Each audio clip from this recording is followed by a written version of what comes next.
Your Mingus Marauders are on the air. Mingus Marauder Football is proudly sponsored by Gettle's High Desert Mechanical, offering solutions for your comfort. Northern Arizona Healthcare, improving health, improving people. And Suzy Q Market, the best road trips start at Suzy Q. Mingus Marauder Football is also brought to you by these fine businesses. Jackson Hewitt Rice Accounting, with locations across Northern Arizona. Larry Green Chevrolet, the people place. And Tiffany Construction, knowledge and experience to bring your project to reality. Radio sponsors of the Marauders on AM 1600, 96.3 FM, and online at vertivalleytv.com include All Price Insurance. Call 634-2311 to get your quote. Taylor Waste, service tailored to your needs. Yavapai College, you can, we can, together. And Rock Zoo Screen Printers, where clothing comes to rock. And now we go out to the press box for Philip Catalfamo and Nick Yatsinko.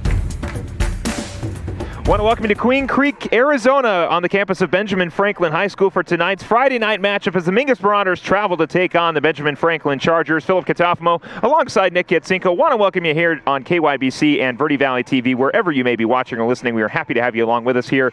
Nick, the Marauders looking to bounce back after a tough loss against Arcadia. We're back in the Phoenix area after a little brief pause at home. Yeah, and it's not hot at all down here. No. It's starting to get a little chilly down here in Phoenix, which is nice for the Marauders. And boy, coming into tonight, the Benjamin Franklin Chargers are 4-2. Marauders 2-4. Marauders looking to turn the season around a little bit here tonight. So we'll see what happens. Benjamin Franklin coming off back-to-back wins. Marauders trying to stop their season right here and get theirs back on track. We'll preview last week. We'll get you ready for this week right here on KYBC and Verde Valley TV. Pregame show just kicked off here at Queen Creek. We'll be right back.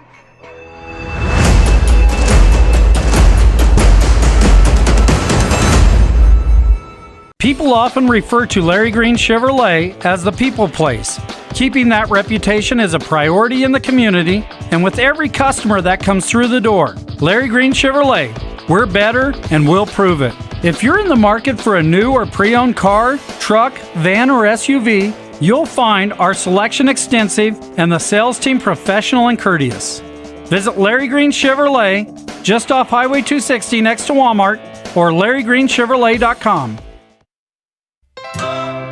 Yavapai College has 6 campuses and centers in Sedona, the Prescott area, and the Verde Valley. With more than 100 degree and certificate programs, YC has what you need to jumpstart your academic journey. Our athletics teams are some of the best in the nation, and we have plenty of student-led clubs, organizations, and activities. Our full-time student discount makes YC the most affordable option in Arizona for a full-time student. Learn more today at yc.edu. Since 1925, Tiffany Construction has worked with developers and local and federal government to build, expand, and improve infrastructure, roads, drainage systems, and subdivisions. From concept to completion, the Tiffany Construction team provides a full complement of construction services and state-of-the-art delivery methods customized to fit your needs and budget. They're Arizona's longest tenured family-owned and operated civil contractor and proudly serving the Verde Valley since 1991. Tiffany Construction, knowledge and experience to bring your project to reality. 2 things we can count on every year: a new set of tax rules and great weather here in Northern Arizona. Jackson Hewitt Tax Service, locally owned and operated by Lewis Rice since 1997, is here for you all year long. Your neighborhood Jackson Hewitt Tax Office will help you in all of your taxing situations. Electronic filing is always free with your tax preparation at Jackson Hewitt Tax Service. Get more in return. Call 1-800-234-1040 for an office near you. Choose precision. Choose innovation.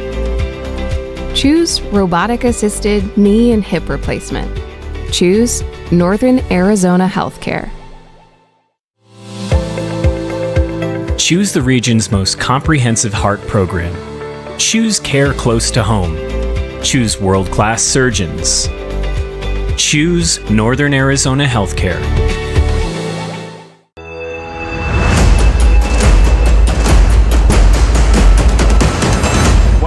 back here to the pregame show on the campus of Benjamin Franklin High School here in Queen Creek, Arizona. Philip Catalfamo alongside Nick Yatsinko. We're getting you ready for the football game here as the Mingus Union Marauders are traveling to Queen Creek to take on these Benjamin Franklin Chargers.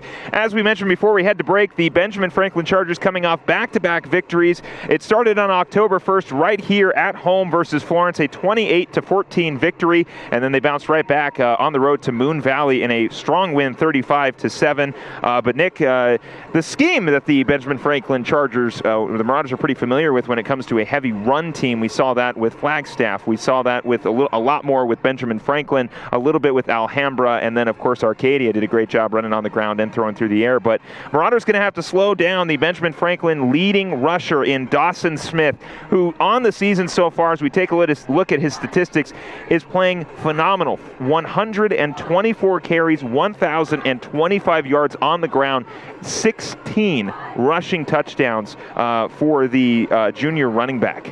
Yeah, and to say junior, that's a bit scary, huh? Yeah. So he's coming back next year for Benjamin Franklin, and yeah, what a season he's had. He deserves all the accolades. You can see his statistics there. We got a chance to go down the field, talk to some of the coaches before the game, and boy, did they have some size on that offensive line, Philip. And not only that, but Dawson himself is 5'9", 5'10". So those guys got some size spread across the board, and I'm sure that offensive line being as big as they are, and we've already seen a few juniors on that offensive line too, so that's great for Benjamin Franklin, and I'm sure those guys are opening up some big holes, and excited to see what Dawson Smith does tonight too. Well, we got a chance to speak with the defensive coordinator from Mingus Union and ask kind of what the game plan would be. Of course, a very heavy run team. You kind of question if they can pass, and Coach JR said, no, they can pass. They can definitely pass. They use the run game to sort of open up the passing lanes, and their quarterback, Grant Lindblom, currently on the season, 6 for 12, 78 yards passing so far on the season for Lindblom, 1 passing touchdown and 1 interception. So while the statistics there, of course, on the ground, also 5 carries and 32 yards on the ground for the senior quarterback and Grant Lindblom for Benjamin Franklin. While his opportunities have been limited, like we said, Benjamin Franklin not afraid to air out the ball when given the opportunity. No, and the scary part about that is that Benjamin Franklin obviously throws it when they need to, right, and at opportune times, because he does have some statistics, Lindblom does, yep. And we already heard one of the Mingus coaches say that they watched game film where they opened up with a pass. Yep. So a little bit of trickery maybe where you're watching them run, all of a sudden they're going to throw a pass at you. So yeah, Mingus defense is going to be on their toes tonight. The guy that they've been throwing it to, the junior Grant Jones, 2 receptions, 61 yards through the air right now, the receiver for Benjamin Franklin. Like we mentioned, Marauders going to have to pay attention to Dawson Smith and make sure to keep a keen eye on Grant Lindblom, the quarterback, because like we mentioned, despite the minimal opportunities he's had so far this season, they're still not afraid to air the ball out. Of course, obviously Dawson Smith, a threat on the ground, like we said, over 1,000 yards rushing so far this season. So the Marauders really going to have to kind of key in tonight and make sure to play a little conservative when it comes to defending the run and the pass. Yeah, and the good thing is we got that speed on our defensive line, yes, right? So we'll get to see a very, very fast defensive line, and the Marauders tonight go up against a very sizable offensive line in Benjamin Franklin. So that's going to be quite the battle tonight. It's going to be about stunts and schemes and however you can get into that backfield. But again, you're really going to be trying to watch that run game. Right. I know you got to be on your toes and watch for Lindblom to drop back and throw a pass. You can imagine with the size they have that they're used to giving Lindblom some time back there on that big offensive line. So it'll be fun to watch the Marauders defensive line go head-to-head against that. Just to give you an idea of how good Dawson Smith has been this season, in the entire 4A, we're not talking about the Grand Canyon region, we're not even talking about the Benjamin Franklin region of the 4A Desert Sky. In the entire 4A, the state of Arizona, Dawson Smith is number 1 in rushing yards. He is 5th in the state in rushing yards, 7th in the state in scoring, and like I mentioned, 1st in the 4A with rushing yards. So he is very effective. The Marauders lead back, though. Angelo Alvarez, currently number 17 in the entire 4A in the state of Arizona with rushing yards. He is 4th in the state for scoring. And right now, the Benjamin Franklin Chargers looking to be playoff contenders right now. We're coming in at number 14 in the rankings this week. And, of course, the Marauders can get a victory against Benjamin Franklin that improves their rankings for the potential very late playoff run if the Marauders can have some things go their way, which we'll talk about here in a little bit. But Benjamin Franklin, a very, very tough team who have beaten some pretty good opponents so far. Yeah, and you could argue, not to take anything away from Benjamin Franklin's record, but there's been a few close games that they've won. Yep. And just on the Marauders side of that ball and that schedule, the Marauders have had a few close games that they lost. Yep. So really, again, here we have a couple teams that have had some really close games, and these records don't truly tell the tale. Now, the Marauders don't look like they're going to make the playoffs just because a couple region losses that we've already had. Now, we can hit a streak coming in. We play Coconino next week, so we can start to get some strides and see where it goes, especially if the other teams lose. Right. But Benjamin Franklin, Destiny's kind of in their ballpark right now. They can win out. I'm sure they'll make the playoffs, and with all these juniors they have, that's scary. They're coming back next year, so they want to taste the playoffs this year too. Well, Benjamin Franklin's got a pretty tough opponent at the top of their region in Cactus. Of course, the Cobras undefeated on the season so far. Taking a look here at some of the some of the 4A rankings that came out. As I mentioned, the Cactus Cobras coming in at number 1 in the state rankings this year in the 4A. Coconino, of course, here in our region, the 4A Grand Canyon region, coming in at number 3. Prescott, number 6 in the state. Flagstaff, number 13. Number 19, Lee Williams. Number 22, Bradshaw Mountain. And as we mentioned, the Mingus Union Marauders coming in at 34 in the rankings this week. Of course, with a victory, that can change for the Mingus Union Marauders and maybe add a little bit of a spark in their season. We talk about, obviously, the Marauders will have region opponents after this is their last Freedom game. After this, we'll be on the road to Coconino, then back home against Lee Williams, and then finish out the season on November 12th against Prescott High School. So hopefully the Marauders can get another Freedom win here. They've been pretty solid so far. 2 Freedom losses, loss against Thunderbird in week 1, last week against Arcadia, but 2 Freedom wins in Alhambra and Yunker, 2 very prominent wins for the Mingus Union Marauders, whereas the Benjamin Franklin Chargers, 2 losses on the season coming against Seton Catholic and St. Mary's. But like you said, Nick, very, very close games. The Seton Catholic game, 48-51, a victory for the Sentinels, and then a 10-14 victory for the St. Mary's Knights. So this Benjamin Franklin's team, pretty battle-tested right now. Yeah, and same for the Marauders, too. So kind of halfway through the season, we got a couple battle-tested teams about to go at it. And, those Marauders, what good games we've gotten to call this season. They've had great games. Both the region games came down to the absolute wire, last minute, last couple plays. And like you just said with the standings, we still play 2 of our region teams who are in, I think, top 10 or top 15. Yep. So we can definitely make some strides in an argument to get into the playoffs if we can win out and beat those teams. But it starts with building some momentum. So we would start tonight with a win at Benjamin Franklin, and this is obviously a formidable opponent. I know they've had some close games, but with the size we've seen, with the coaching staff, they got a large number of coaching staff down there. This school's ready for some football. Mingus Marauders are ready for some football as they look to get a bounce-back victory after losing to Arcadia last week at home. We'll recap that one, but we'll take a quick break. When we come back, we'll get you ready and started for this game here in Queen Creek, Arizona, on the campus of Benjamin Franklin High School. Stay with us here on KYBC and Verde Valley TV. We'll talk Marauders on the other side of this break.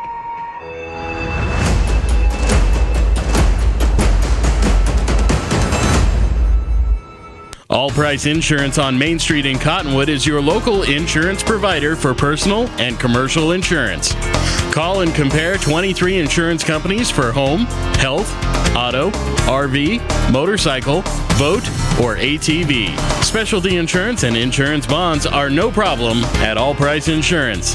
Call or visit All Price Insurance today.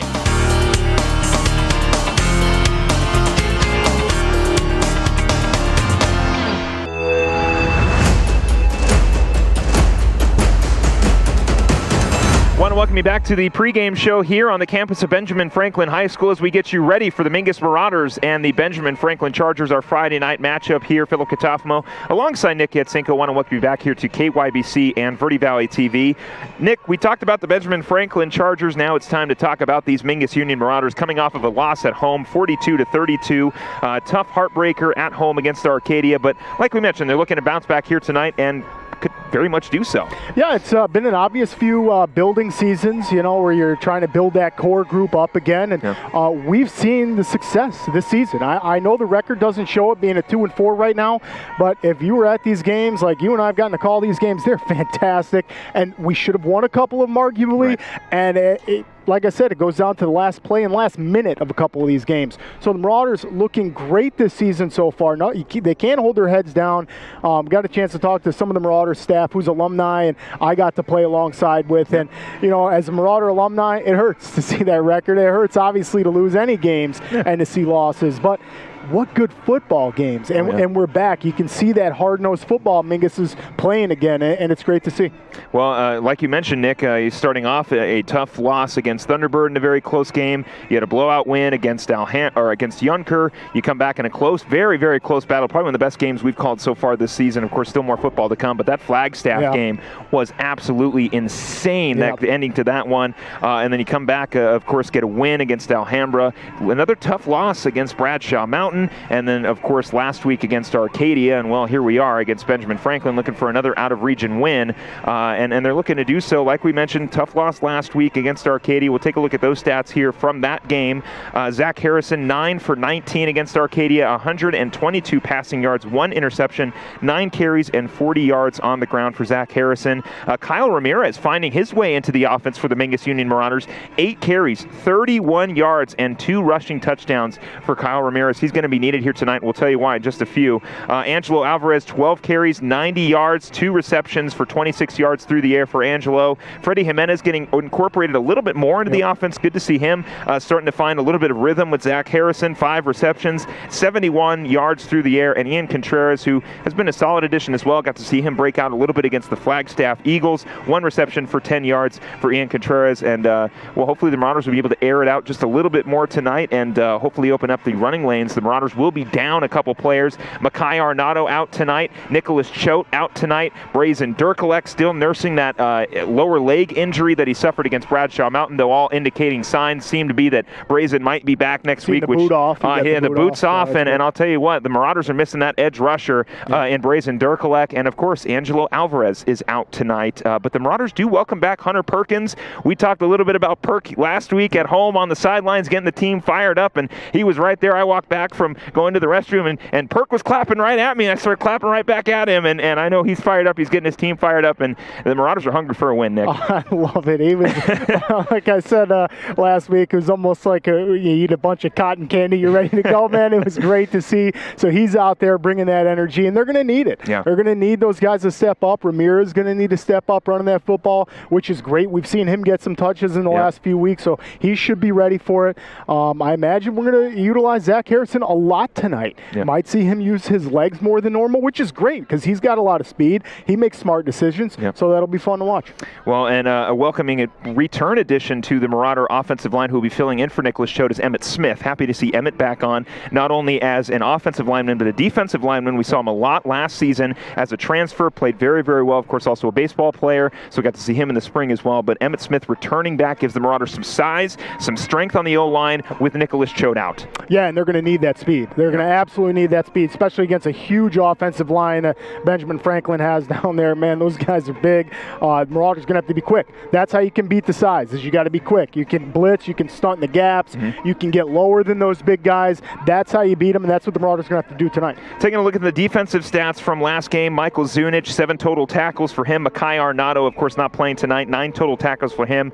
18 for Esteban Loreto, 18 total tackles for the senior. And some great play from our secondary. I know we've kind of been harping on the secondary a little bit to not necessarily step it up, but just play a little bit more conservative. And I got to say, Mario Camacho and Michael Grijalva had a great game last week. We'll see Michael Grijalva a little bit more in the offense tonight, trying to fill that hole that Angelo Alvarez is leaving for the Marauders here. But Camacho, 1 pass deflection which led to an interception in the hands of Michael Grijalva at the end of that game against Arcadia last week, and then a fumble recovery for a touchdown for Michael Grijalva. I thought the play was dead, and I saw Grijalva run right down the sideline and go in for a touchdown. So it's great to see the secondary, Nick, is starting to pick up a little bit for the Marauder defense. Yeah, good point. Grijalva is going to be used heavily tonight, and that was awesome to see that strip and run the other way for a touchdown. And it came right on cue, like you said. We might have been harping on them a little bit, but then they answered. It was almost like we were talking about the defense needed to score, right? So, and as soon as that happens, it was right after the second half started, he takes off with the football the other way and touchdown defense. stats. That's awesome. That's what we're going to need tonight. Of course, we're midway through the season. We took a look at the Benjamin Franklin statistics. Before we head to break, let's take a look at the Marauders season stats. We'll start with Zach Harrison. So far, the Marauders senior quarterback, 46 for 86 in completions and attempts, 797 yards, looking to maybe eclipse 1,000 in this game. 8 touchdowns so far for Zach through the air. 3 interceptions so far, has limited his interception numbers this year, which is great to see.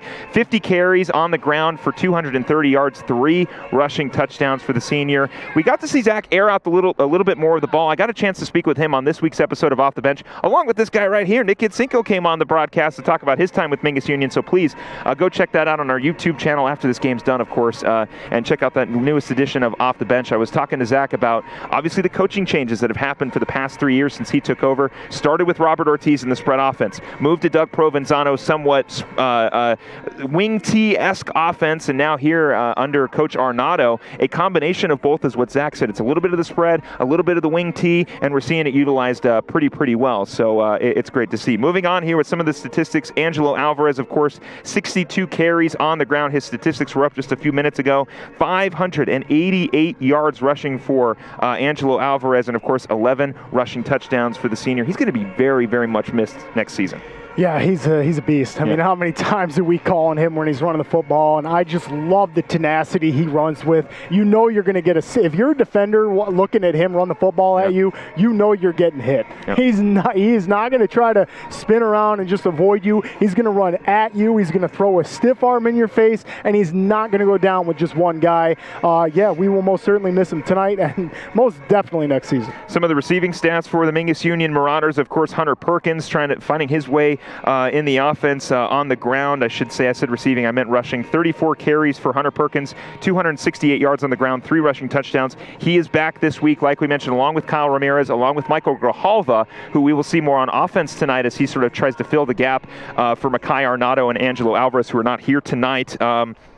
Receiving-wise, Ian Contreras, 7 receptions, 169 yards on the season, 2 receiving touchdowns for Ian this season, the junior. He'll be back next season. And then Angelo Alvarez receiving stats as well, 10 receptions, 235 yards through the air, 4 touchdowns for Angelo Alvarez. And I got to say, we got to give a lot of credit here to Marcus Bueno.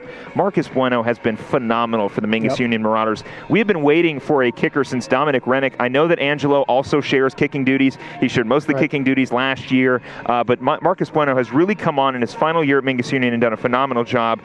He is 25 for 30 on point after attempts right now, 4 for 4 on field goals. His longest was 46. He's scored a total of 37 points for this team, and I'll tell you, the leg from Bueno has been solid for the Marauders this year. It's awesome to see a kicker in high school football. You don't see it that often. You don't see stats like that from a kicker in high school football often. I was fortunate enough to have a kicker in Drew Burns back in my day, who was just great. I don't know that he hit 4 field goals, so you typically try it. You don't see high school head coaches go for field goals because you don't necessarily have the confidence in the young kids to kick it like that, and Marcus Bueno does a great job of it. How many touchbacks does he have? I know. Touchbacks are such a key where you're going to make that other team drive 80 yards, and he does such a great job, and like you said, he's got to continue that tonight and the rest of the season. We're going to take a break, but when we come back, we'll get you ready for kickoff here at Benjamin Franklin High School as the Chargers make their way onto the field. Marauders getting ready as well. Stay with us here on KYBC and Verde Valley TV.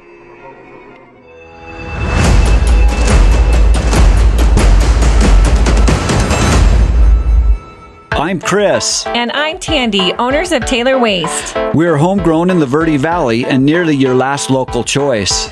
We want to be your first choice for residential and small business garbage service. Get a free month service when you make the switch to Taylor Waste. And enjoy monthly service as low as $16 per month.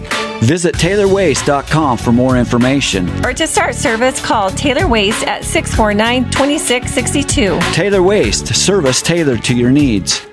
All Price Insurance on Main Street in Cottonwood is your local insurance provider for personal and commercial insurance. Call and compare 23 insurance companies for home, health, auto, RV, motorcycle, boat, or ATV. Specialty insurance and insurance bonds are no problem at All Price Insurance. Call or visit All Price Insurance today.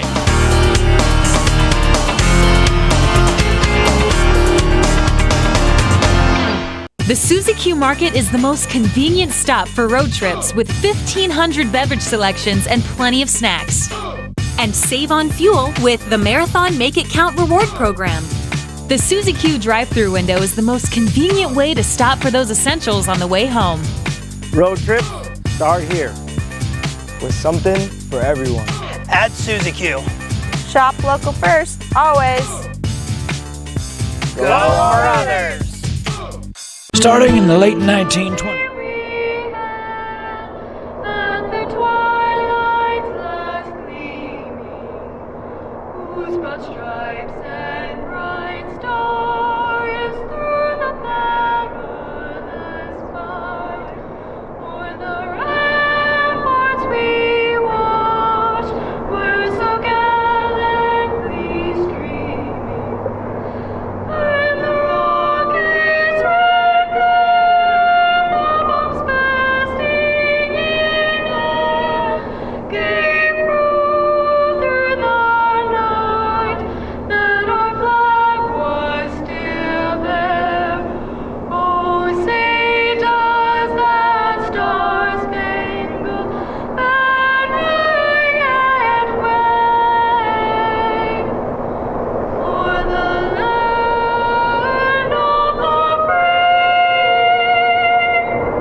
An excellent rendition of our Star Spangled Banner by members of the swim team here at Benjamin Franklin High School. Not only are they great in the pool, Nick, they're great off the pool as well. Great job to those three girls. But we welcome you back here to Queen Creek, Arizona for tonight's Friday night matchup as the Mingus Union Marauders travel to take on the Benjamin Franklin Chargers. Philip Catalfamo alongside Nick Yatsinko. Nick, the Marauders looking for a victory. How are they going to do it? Let's take a look at our three keys to the game. Yeah, we're going to start with stopping the run. That's obviously going to be huge. Benjamin Franklin's a major rushing team. We talked about how dangerous that pass can be when they need to use it, but stopping the run is going to be big. We're going up the screen here, then we're going to force turnovers. That was huge last week against Arcadia. It gave us a chance to win, especially the strip. And then boy, second half stand was going to be big, and we talk about it all season long. We don't see Nick Schultz not out there tonight, one of our bigger linemen. Esteban Loretto is going to be going both ways. A handful of these guys are going both ways like they typically do, so it's going to be key to get your rest in at halftime and get back out here and try to be as fresh as you can against these guys because they're big. They got some speed, obviously, so second half stand is going to be big too. I want to thank Reese's Tire Reese's Tire and Automotive Tire Pros for sponsoring the Three Keys to the Game segment. And as we take a look at our Cottonwood Public Library coin toss, we have got a defer from one of the teams. Do want to thank the Cottonwood Public Library. The Cottonwood Public Library has been connecting the community since 1959. Check them out at ctwpl.info or look for them on Facebook to see all of the new and exciting events and programs they offer. The Cottonwood Public Library, connecting the community, ctwpl.info. I want to thank the Cottonwood Public Library for sponsoring the coin toss. Getting a look at our eyes on the game here as we get ready for the kickoff here. Our head referee, Frank Vendettic, our umpire, Chuck Bradley, our head linesman, Patrick Fisher, our line judge, Jared Garduno, and back judge, Jonathan Kemp, are our eyes to the game. Again, want to thank Reese's Tire and Automotive Tire Pro. Reese's Tire and Automotive Tire Pros is proud to sponsor youth and high school sports. Thank you to the coaches and referees dedicated to making our young athletes the best they can be. It's their motto too at Reese's Tire. Look for service specials, rebates, and more at reecetire.com. And you saw the captains out there. Going to be Rivala. You got Ramirez out there, Esteban Loretto, Marcus Bueno. Deservedly so. We're going to see those guys on the field most of the night tonight. Marauders looking for a bounce-back victory here as they suffered a loss last week at home against Arcadia.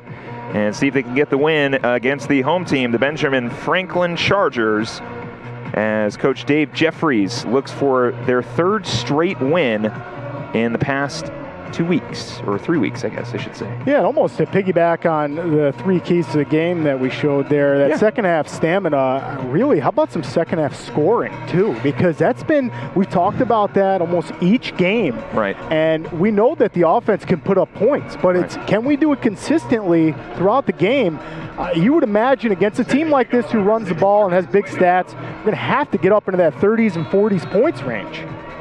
Marcus Bueno will send it downfield to the awaiting Chargers. Nicholas Rendon back there waiting the kick. Bueno will send it downfield, and the Chargers will return it around the 10. Looking to get it past the 20, now past the 30. Got to hold a run here past the 40. Cuts back to the middle of the field. Marauders trying to shut them down. They will. On the Marauder 45, a huge return for the Benjamin Franklin Chargers. Number 18. And that is Gage Blair on the big return. There is a flag down on the field. As we take a look at that big run there by number 18, again, that's Gage Blair. And a good touchdown saving tackle from the Mingus Union Marauders. It's going to be a sideline warning against the Mingus Union Marauders. So we'll pick it up here with 11:52 to go in the first quarter. Want to welcome you into KYBC and Verde Valley TV. We are here at Queen Creek, Arizona on the campus of Benjamin Franklin High School. We've got the sideline warning on Mingus already, and they haven't even had a play of the game yet, so Marauders got to watch that because the next one that comes will actually be a penalty. So we'll see where the ball is officially spotted. It is going to be on the Marauder 45 as Benjamin Franklin starts on 1st and 10. We'll take a look at Dawson Smith, the running back for Benjamin Franklin. Lindblom's going to flip it to the right. It's going to be a handoff again, this time inside to number 5, Garrett Jones. Jones running to the left side. He's taken down. Welcome back. Hunter Perkins gets the tackle on the 5-yard run by Jones. Yeah, an absolutely great job by Hunter Perkins there, and we expected to see that fire and shiftiness, and he's able to just kind of break free and get right to the edge, not let him get anywhere. The madman with the tackle there around the 40, so that's where Benjamin Franklin will pick it up. 2nd and 6 now on the Marauder the Marauder 41. Lindblom under center. Benjamin Franklin looking to move the ball again. They're going to flip it right side. This time it is to Dawson Smith. Smith trying to go right up the middle, gets the first down. A 6-yard gain for Dawson Smith and a first down for the Chargers. Yeah, boy, you know we're going to see Dawson most of the night there. Some Marauders. It's that interior defensive line. Got to get a little bit low. Linebackers got to step up, help out. You can see got Glassman in there on that interior. Esteban Loretto. Guys got to get low, try to create a pile almost, Philip, especially when you got such size on the other side of the ball. You got to do anything you can to just create chaos up there. Benjamin Franklin again rushing under center here. Lindblom waiting to take the snap. He will. He's going to flip it this time back to Jones. Jones going to cut back in the middle, gets a few blockers, almost gets the first down. I think they may have gotten it. Another big gain for the Chargers. An 11-yard run, and it's going to be a first down. And boy, the Chargers showing off that rushing attack right off the bat. Just a couple of inside runs, and boy, you can see that big offensive line there on your screen. And I mean, we were looking at that roster right before the game, and a lot of these guys are already surpassing 6 foot. The younger guys too. So yeah, Marauders linebackers got to come up, help out a little bit too. 10:28 to go. Ball spotted on the Marauder 23. They're going to hand it off this time up the middle. We'll see the player who ran that ball in just a little bit, as it's a 6-yard gain on that handoff up the gut for the Chargers. And I believe coming out of that pylon is Xavier Tafoya. Yes, it is. Tafoya with the small gain. Not enough for the first down, but it will be 2nd and short. 2nd and 5 for the Benjamin Franklin Chargers. Under 10 minutes to go here in the first. Lindblom going to take the snap in motion. That's Dawson Smith. Lindblom's going to keep it this time on the right side. He's going to go right up the middle, get the first down, and a little bit more for Benjamin Franklin as they move into the Marauder 10. Yeah, boy, seeing the quarterback scramble off like that too, that's a bit scary. Senior does a good job of just finding his offensive linemen's backs, getting to the right side of that line and getting the first down. So Lindblom able to pick up the first down for Benjamin Franklin. It is 1st and 10 as they are on the Marauder 12, looking to get into the end zone. 9:30 to go here in the first quarter. Lindblom ready to take the snap. Smith's going to get it to the right side. He's going to hand it off to Jones. Jones gets wrapped up a little bit shy of the initial line of scrimmage, maybe a gain of about 3 on that counter handoff from Lindblom to Dawson Smith to Garrett Jones, and Jones only gets a few yards on that run, and it'll bring up 2nd and 8 now for the Benjamin Franklin Chargers. Now the ball spotted on the Marauder 10. Yeah, and give Contreras a lot of credit on that one too. Contreras stayed home, just got past the line of scrimmage, made a great tackle. Lindblom under center again. He's going to take the snap. Smith in motion. They're going to hand it off this time. Right side. Dawson Smith trying to get into the end zone. Wrapped up. We'll see if he can get the first down. He might be right at the goal, at the first down marker, so right inside the red zone for the Benjamin Franklin Chargers with 8:46 to go. You can see the counter play there with Dawson Smith. We've seen it a lot, Nick. Whether it's the counter just flip to Dawson Smith or they'll hand it off again to Garrett Jones. Regardless, the Chargers moving the ball here. Yeah, showcasing the different weapons they have, and how deceiving is that for a defense? You know, you don't know which direction they might go on it, and it doesn't really matter. They got great weapons all around. Ball spotted around the Marauder 3. Lindblom takes the snap, flips it left side. Garrett Jones going into the end zone. He will score. Ball is loose, but he'll pick it back up into the end zone. And the Benjamin Franklin Chargers strike first on the rushing touchdown from Garrett Jones. 6-0. Chargers up by the Marauders with 8:16 to go. Boy, and if you're the Marauders, you just got to go back, make some adjustments. You know that they're going to be run heavy. Be careful of a pass that they may drop back and throw. But boy, that was a statement drive there by the Chargers. That's a very well executed by their offensive line. Mingus going to have to tighten up on that one. And great play call from Coach Jeffries and the offensive coordinator, of course, to keep running those counters as that one goes right through the uprights for Andrew Tashur. And that's going to make it a 7-0 game with 8:16 to go. Marauders will get an opportunity on offense. Stay with us here on KYBC and Verde Valley TV.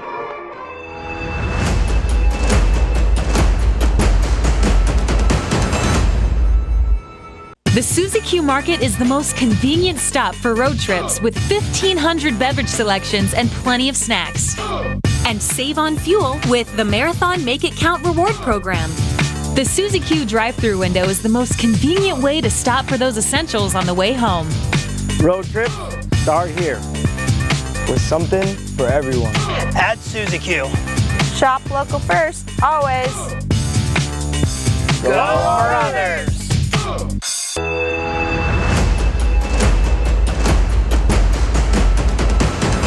8:16 to go here in the first quarter. Benjamin Franklin up 7-0 against the Mingus Union Marauders as the Marauders look to return the kickoff from the Chargers here. Philip Catalfamo alongside Nick Yatsinko. Tashur, we're sending that down the field to Hunter Perkins around the 10. Perkins recovers it, going past the 15, now the 20. Looking to get past the 25-yard line. He'll get brought down around the 26. Yeah, good job, Hunter Perkins. That's just a nice catch, and gets north and south real fast. Especially without Alvarez back there to catch those. Perkins does a nice job following a couple blocks and setting Zach Harrison and this Marauders offense up. So the Marauders will start on their own 26-yard line, trying to get into the end zone as well as a rushing touchdown for Garrett Jones, the big back for the Benjamin Franklin Chargers, who got into the end zone, gave them an early lead, 7-0 on our Larry Green Chevrolet scoreboard. And now the Marauders trying to get on that scoreboard themselves here. 1st and 10, again, ball spotted on the Marauder 26-yard line.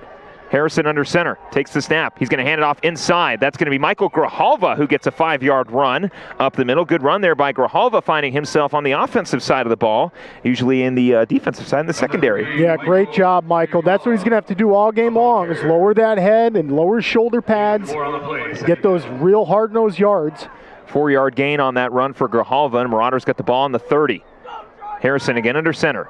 Waiting to take the snap, he will. He's going to hand it off this time left side to Grijalva. Grijalva's got some room to run on the left side. Gets the first down and falls out of bounds around the Marauder 45. Good run there from Michael Grijalva. Yeah, love seeing that speed. There you go. You see Isaiah Lathan walking back from being downfield blocking. It's a great job by the big guys getting out. You can kind of see there just a power run to the left. And your linemen do a great job getting upfield.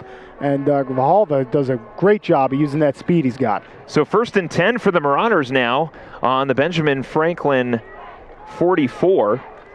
Harrison under center, takes the snap. He's going to hand it off inside to Hunter Perkins. Perkins trying to use his speed to get a few extra yards. He will. Not enough for the first down, but another short gain for the Marauders that'll bring up 2nd down. Yeah, that's good. You're going to have to showcase a couple different weapons and different looks at this defense to keep them honest. That's a good job of the Marauders coaching staff, changing it up a bit. Ball on the Marauder 49, looking to get into the Benjamin Franklin territory. Harrison takes the snap. He's going to hand it off right side. Hunter Perkins gets some room to block. Esteban Loretto trying to give him some room. Garrett Jones says no thank you. Brought down behind the line of scrimmage. It'll be a loss and a big stop for the Chargers and bring up 3rd down for the Marauders. Yeah, great job defensively by the Chargers. You can see we tried to do a power right there. Perkins just can't get through that line of scrimmage. The Chargers do a good job of penetrating the line and keeping good containment there.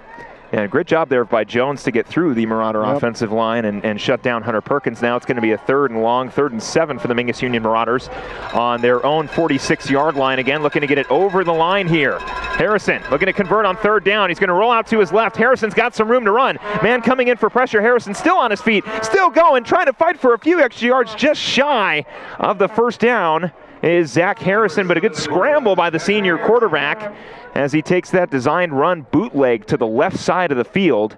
Gets tackled around the Marauders sideline. Again, not enough for the 1st down, but it does bring up a very short 4th down for the Mingus Union Marauders, 4th and 1. And I believe Zach Harrison is coming out to try to convert that 4th and 1 and keep the Marauder drive going with 6:25 to go in the 1st quarter. Again, our Larry Green Chevrolet scoreboard, 7-0 Chargers up against the Marauders. Harrison under center, Grijalva lined up as the running back. Perkins, it's going to be a design run up the middle. Zach Harrison picks up the 1st down for the Marauders.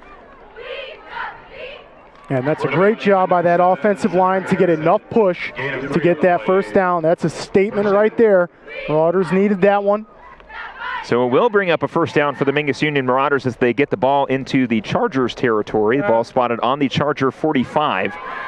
1st and 10 for Mingus Union with under 6 to go in the 1st. Harrison under center, waiting to take the snap. He will. Harrison is going to hand it off right side. Hunter Perkins has got some room to run, tries to find a hole, gets a few extra yards there, and he will get stopped. Another good run. Small gain for the Mingus Union Marauders, but Nick, the rushing attack doing a good job. I'm just going to wait to see if we can air it out a little bit. Yeah, Marauders on the other side of the ball showcasing their rushing game. Yeah. And especially without Alvarez tonight, Marauders are looking real good right now. Yeah. Using that rushing attack. I'll tell you what, it's nice to see Hunter Perkins back in the lineup for the Mingus Union Marauders along with Michael Grijalva, who is finding his way into the offense. He's had a couple great runs as well. He's lined up as the halfback. Harrison's going to hand it off left side this time to Grijalva. He's going to fight for a few extra yards. Not enough for the 1st down, but another good run from the sophomore running back. Number 3, Michael. Yeah, nice job. Grijalva on that is just going to be a power to the left again. And you see Perkins get through the line of scrimmage, throw some blocks in there for his teammate. 3rd and 1. Short, yeah, 3rd and 1 for the Mingus Union Marauders. On the Benjamin Franklin 36. Harrison takes the snap, hands it off right side. Perkins should be enough for the 1st down. He gets it. 1st and 10, Mingus Union. They're moving the ball forward. Yeah, great play call there. You can see a couple of the Chargers a little frustrated on that. Like, hey, we can't stop this. And yeah, a lot of credit to the Marauder coaching staff there, changing it up on these runs. It's not like it's anything complicated. You know, it's a little bit less complicated than what we've seen Benjamin Franklin doing. The Marauders just using that speed they have off the line of scrimmage. Ball on the Marauder 29. Harrison waiting to take the snap. He will. He's going to hand it off inside. Grijalva spins around a couple blockers, but is stopped short. Maybe a gain of 1, if anything. It'll bring up 2nd down for the Marauders. And those are going to be the tough yards there. Grijalva does a nice job of just trying to get whatever he can out of it. It's not going to be a loss. They're actually going to give him, looks like, a yard on that. Yeah, so it'll be 2nd and 9 for the Mingus Union Marauders. Ball on the Chargers 28. Again, on our Larry Green Chevrolet scoreboard, 7-0 Chargers up. Marauders trying to score before the end of the 1st quarter with about 4 minutes to go here. Harrison lined up under center. Grijalva, the man in the backfield. Man in motion, that's going to be Worf. Worf gets the call on the left side. Worf cutting back inside and gets stopped right at the line. Another great stop for the Chargers, and it'll bring up 3rd down. Yeah, and again, you see the Chargers doing a great job of containment out there, and that's going to be Nicholas Rendon on the tackle. Yeah, Rendon able to get his hands in there. A couple jerseys along with Rendon. He started the tackle, but a couple other guys were there to close it out, as it'll bring up 3rd and 11 for the Marauders, as maybe, Nick, this might be the time for Zach Harrison to air it out downfield. Had a couple opportunities last week against Arcadia. We'll see what the Marauders do here on 3rd and 11. Harrison under center. You can hear the home fans making their presence known. Harrison takes the snap. He's going to roll out right. Harrison steps up the pass. Pocket collapsing. He's going to flip it to the left side. It is completed. It's not going to be nearly enough for a 1st down as that pass is completed to Hunter Perkins. So it'll be about a gain of 6, but not enough for a 1st down. It brings up 4th and 7. Well, it makes your 4th down manageable. Gain of 3, excuse me. It makes it manageable on 4th down here. You're at least on the other side. You're on Benjamin Franklin's side of the football. So that's not a bad play. Harrison didn't have anybody to the right side of the field. You saw him scramble to the right. Yeah. Didn't have anybody. And look at what we have out here. And Marcus Bueno trying a very long field goal here, about 37 yards. We'll see if he can knock it in. Harrison with the snap. Bueno, the kick, it is no good. A little too low as it falls incomplete. So now the Chargers will take over as they get a stop on Bueno's only missed field goal this season. I like it. I mean, I like the try. You know Marcus Bueno's down there like, give me that one again, coach. Let me try that one again. That's a nice attempt there by the young man. And Benjamin Franklin's going to take it over on downs here. And boy, Marauders got to step up big time. And you can see almost, if anything, deflected by the defensive lineman, Aaron Allen. Maybe got a finger on it, but it was pretty much a line drive kick that fell a few yards short. But like we said, now still over 500, 4 for 5 for Marcus Bueno. Like you said, Nick, he'll get more opportunities as the season progresses. I agree. Lindblom under center again. He's going to run it himself. No, he's going to hand it off to Jones. Jones brought down on a small gain there on the run. Even the counter's mixing me up a little bit there, Nick. Yeah, that's very deceitful, especially we're up in the stands here, and that's, you don't really know which direction they're going to end up going with it. And when you have that many weapons, that's dangerous. So now to bring up 2nd and 7 on the 3-yard gain there from Garrett Jones on the handoff. Under 2 minutes to go here in the first quarter. Benjamin Franklin on around their own 25. Lindblom, he's going to hand it off here to Smith, and Smith is brought down. Number 21, Dawson Smith, the ball carrier. So not a big gain on that run by Smith, and it will bring up 3rd down. So the Marauders looking for a stop themselves, Nick. This could help them going into the second quarter as we're getting close to under a minute here to go. Carry some momentum down 7. Yeah, big confidence booster too this would be. Anytime you get a stop like this, especially you already know they got a great running core. Yep. Anytime you get a stop like this, it'll give you great momentum. So we'll see if the Marauders can stop the Chargers on 3rd and 3. Lindblom's going to hand it off right side. Dawson Smith trying to cut back inside, and more than enough for the 1st down. And that'll keep the chains moving for the Chargers. 1st and 10. It looks like barely got enough there. So you know what? I mean, really, it's not a bad job by the Marauders. It's going to move the chains for Benjamin Franklin.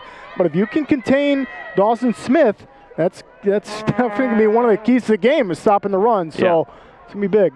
Getting close to under a minute here in the first quarter, 7-0 on our Larry Green Chevrolet scoreboard. Benjamin Franklin leading Mingus Union. Ball spotted around the Benjamin Franklin 30. It's going to be a flip to the right side. Dawson Smith, so deadly on the right side, is brought down. Not enough for a 1st down, but another good run by the junior running back. Dawson Smith with a gain of 6 on the play, 2nd down. And that Marauders defensive line, we're going to talk about that second half stamina. It is tough to be on defense and play that running game all game long. I'll tell you what, Nick, though, in terms of pace of play, this game's moving along quite quickly. Yep. We haven't had too many stoppages with fouls. The game's been very clean so far through this first quarter as we get close to under 30 seconds here. So that may play a part for the Marauders. Lindblom under center. Going to take the snap as he lets the clock wind down a little bit more. Man in motion, that's going to be Jones. Lindblom is going to hand it off inside this time to Smith. Smith, nothing on that run. Another stop here by the Marauders, and that'll bring up 3rd down and should be the end of the first quarter. As we wind down here, a very quick first quarter here in Queen Creek. 7-0, Benjamin Franklin leads the Mingus Union Marauders with 3 seconds left to go on the first quarter. It'll be a 1st down for Benjamin Franklin when we come back here on KYBC and Verde Valley TV. Close game here. Stay with us. We will be right back. Second quarter action coming.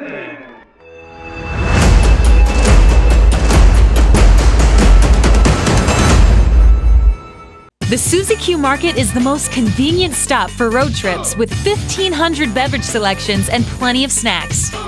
And save on fuel with the Marathon Make It Count reward program.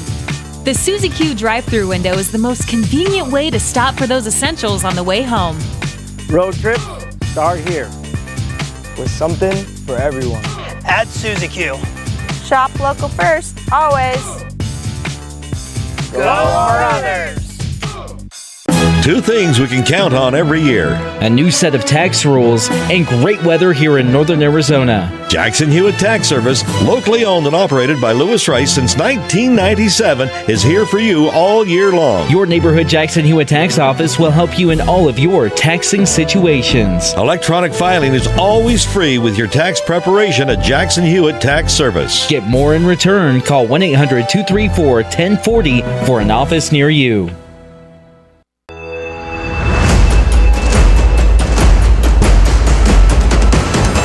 Second quarter action getting kicked off here at Benjamin Franklin High School. Ball spotted on the Chargers 41. It is 1st and 10 as we get a fresh 12 on the clock. Smith loses that one, and we'll see if the Marauders pick it up. I believe Benjamin Franklin may have fallen on top of it as Emmett Smith is fighting for it.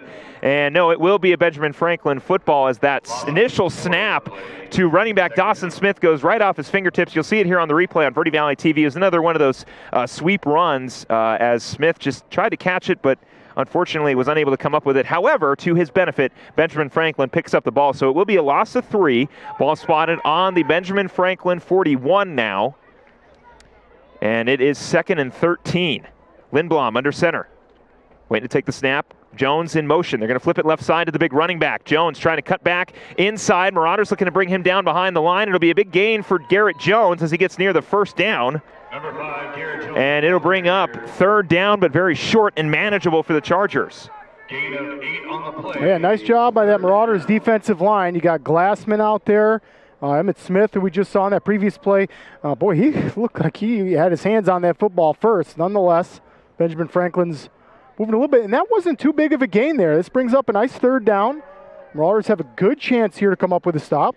I want to thank some of our sponsors real quick. All Price Insurance, Taylor Waste, and Yavapai College as Lindblom takes the snap, flips it to the right side. Dawson Smith trying to cut back inside, but he stopped.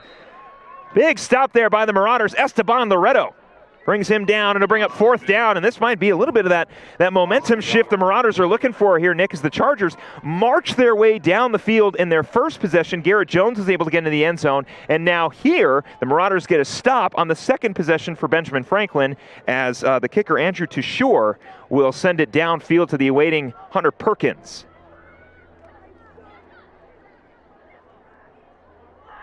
Tushore looking to send it downfield here. It is 4th and 6th. Tushore will punt it away. Perkins looking to return it around the 10. He will drop it but fall right on top of it. And we'll see who fights for it. No, it's going to be Hunter Perkins with the ball. So the ball is spotted around the Marauder 5. Great punt by Tushore. Tushore, what a punt that was. It's a great job by. You don't see that kind of a punt in high school often. So that's a weapon for Benjamin Franklin right there. Very much so. Tushore on the season so far has been solid for Benjamin Franklin, putting those punts around the 20-yard line. I'll get you those statistics here in just a second. But he's definitely been deadly, like you said. Harrison operating around the 5. He's going to take the snap, hand it off. That's going to be Grijalva. They'll get away from the 5-yard line, but not enough, of course, for the first down. Another big stop by Benjamin Franklin. Looks like number 30 for Benjamin Franklin. Mason Grant with the tackle there on the run. But talking about Andrew Tushore, 1,231 kickoff yards this season. Jack Salisbury also a part of the kicking team. He's the one who's been putting him around the 20, but Tushore with a great job there. Marauders going to hand it off right side. This time it is Perkins. Perkins not enough for the first down, but another big run by the Marauders, and that should bring up 3rd down. A quick 3rd down for the Marauders, but 3rd and 4, very manageable for Mingus Union as, Nick, they move away from their own end zone. Yeah, that's the way you want to be moving. That Marauders have done a good job. You can't take a tackle for loss when you're that deep. Nice job by Perkins, and like you just said, this is a manageable 3rd down. Harrison trying to convert here for the Mingus Union Marauders. Takes the snap. Harrison hands it off inside. That's going to be Grijalva on the run. And we'll see if that's enough for the first down, and it is. So another great run by the Marauders. They pick up the first down. Ball spotted around the Marauder 20. It'll be at the Marauder 15. Marauder with a 6-yard gain. And a good run there by Grijalva. Yeah, stepping right up into that spot where we had Alvarez, and he's doing a great job of getting the first downs when you need them. Harrison takes the snap again. He's going to hand it off right side. Hunter Perkins got some room to run. Still on his feet. Gets brought down just shy of the first down. Number 4, Hunter Perkins. And it'll bring up 2nd down and 2 for the Marauders with 8:56 to go here in the second. Yeah, tell you what, that offensive line's doing a phenomenal job for the Marauders, moving that defensive line of the Chargers back and letting the running backs get right upfield. I got to say, on that right side, Perkins had a lot of room to run. And a lot of credit, like you said, Nick, to those guys handling the right side of the offensive line, as well, of course, the center and the left guard and left tackle, of course. But we'll see what the Marauders do here. Harrison is going to hand it off, and that time to Kyle Ramirez on the left side. Ramirez brought down. Not enough for the first down, so it'll bring up 3rd and 3 for Mingus Union as they look to convert again. 8:15 to go here in the second quarter. Ball spotted around the Marauder 25 as they look to convert. Yeah, another sounds like we're at a Cardinals third. game. I like the third down. Yeah, me too. I think it's fantastic. I like it. A lot of It's kudos to the manageable. PA announcer here at Benjamin Franklin. Harrison under center looking to convert on 3rd and 2. 7:59 to go. Harrison hands it off. Perkins trying to get the first down. Still on his feet. Picks it up. Oh, what a run by Perkins. Looks like he's going to get tackled for a loss. You had some of the Chargers on the sideline starting to jump up and down like they stopped him. Perkins says, nope, I'm going still. Well, Hunter Perkins filling in for Angelo Alvarez along with Kyle Ramirez and Michael Grijalva. Of course, all three of those guys doing a great job here tonight. Angelo Alvarez and Makai Arnado not on the field for the Mingus Union Marauders, but their teammates are definitely picking them up, and I know those guys will be back next week with a big smile on their face because Marauders got some good depth at running back. Yep. Harrison under center takes the snap, hands it off, this time inside to Perkins. Perkins stopped shy of the line. He will get brought down. Good stop by the defensive line of Benjamin Franklin. It'll bring up 2nd down. And still getting some positive yards out of that, Hunter Perkins. Nice job. Looks like they're going to give him about 3 yards on what, like you said, looked like Benjamin Franklin just collapsed on the defensive line. 7 minutes to go here in the second quarter. Again, our Larry Green Chevrolet scoreboard saying 7-0, Benjamin Franklin leading. Marauders trying to get into the end zone before we head to halftime. Harrison under center takes the snap, hands it off inside to the right side, and it's going to be a small gain there. We'll see who the running back was. I believe it was Grijalva, and it was. So not a whole lot on that run from Michael, but positive yards are positive yards regardless, Nick. Yep, and that's what the Marauders are going to need, and it's also going to take time off the clock, which you mentioned earlier. Yeah. That could definitely go in favor of the Marauders. If they can find their way to get into the end zone and get some points, that's how you can slow down Benjamin Franklin's offense, is to keep them off the field. 6:20 to go here in the second quarter. Harrison under center takes the snap. He's going to drop back to pass. Pressure coming, brought him down. Boy, and that is just a fast defensive line right there. Going to be number 81 for the Chargers, and that's going to be Drew Salisbury, one of the big guys we were talking about, 6'5", 210 as a junior. And you can see him run at Harrison like he's a running back. That's a great defensive job there by Salisbury. Drew Salisbury on the season in terms of defensive statistics. Forces a punt here. Yeah, forces the Marauders to punt. That's a high snap. Bueno's going to have to pick it up and pooch it downfield. It's going to go right into the hands of Garrett Jones, and Benjamin Franklin scores. We see a flag get thrown out late, but that is a wild play right there. And, hey, Drew Salisbury gets a lot of credit for that sack that just set this up. Unfortunate snap. Jones is just waiting for that one. And, boy, Benjamin Franklin looking like chest bump city out there. Why not? It's a wild play. Yeah, it's a high snap to Marcus Bueno, and I think as he was kicking, like he was getting tackled. Yeah, he was getting tackled, so there is a penalty. I don't believe the touchdown will count, but still a turnover by Benjamin Franklin. A great job by their special teams to make the Marauders pay for that unfortunate snap. It is going to be a penalty on Benjamin Franklin. And I wonder if that might be some sort of a roughing the kicker penalty. Be interesting to see. It's a blindside block okay, against Benjamin Franklin, so that's going to back them up. So the Marauders still with an opportunity to get the ball back here with 5:35 to go, and not to take anything away from the special teams effort there from Benjamin Franklin. Like we said, an unfortunate snap for Marcus Bueno. Nothing he can do about it, but trying to make the best of it. and get the Marauders back down the field, but bailed out by a penalty, I will say. Yeah, most certainly. Marauders got to capitalize when they have these kind of opportunities. Lindblom under center. Takes the snap. He's going to hand it off right side. Dawson Smith trying to cut back inside. He'll get a few yards on that one, maybe about 6 on that run for Dawson Smith. Another good run there by Benjamin Franklin. It'll bring up second down. Good run, but you're still holding Smith to, you're not letting him break out at all, which is what the Marauders have done a good job so far. Nothing over 10 yards for Dawson. You want to know how long Smith's longest run has been this season? I'm not sure. 70 yards. Ooh. Well, tonight, Marauders have held him to a 9 yard is most he's gotten so far. Lindblom takes the snap, flips it right side. They're going to hand it back off to Garrett Jones up the middle. Marauders trying to shut him down at the line. Unable to do so. We'll see if they pick up the first down. And they will be just shy, so it'll bring up 3rd and short here, maybe about 3rd and 2. 4:40 to go in the second quarter. Gain of 5 on that run on the counter. The flip from Lindblom to Smith, and then the handoff to Jones. And that picks up 3rd down here.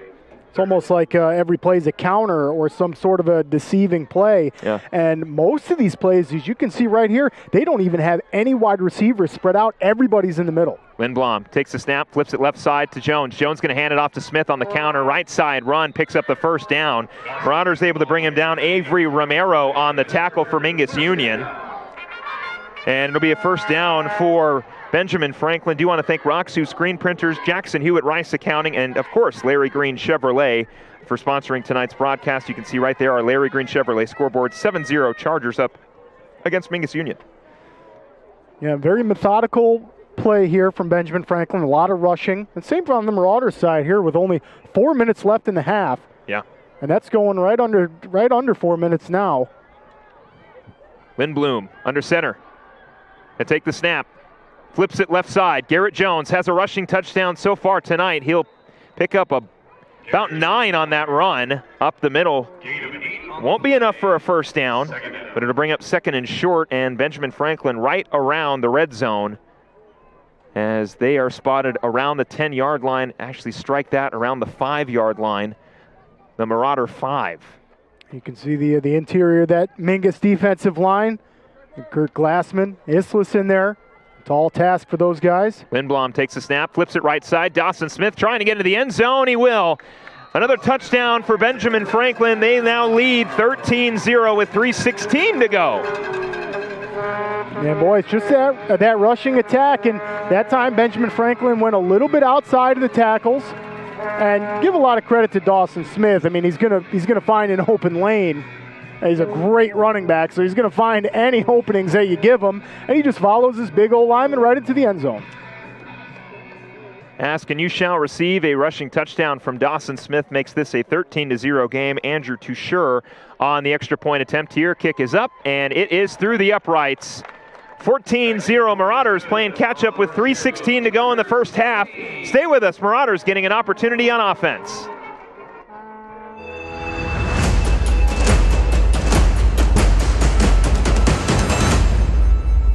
Since 1925, Tiffany Construction has worked with developers and local and federal government to build, expand, and improve infrastructure, roads, drainage systems, and subdivisions. From concept to completion, the Tiffany Construction team provides a full complement of construction services and state-of-the-art delivery methods customized to fit your needs and budget. They're Arizona's longest tenured family-owned and operated civil contractor and proudly serving the Verde Valley since 1991. Tiffany Construction, knowledge and experience to bring your project to reality.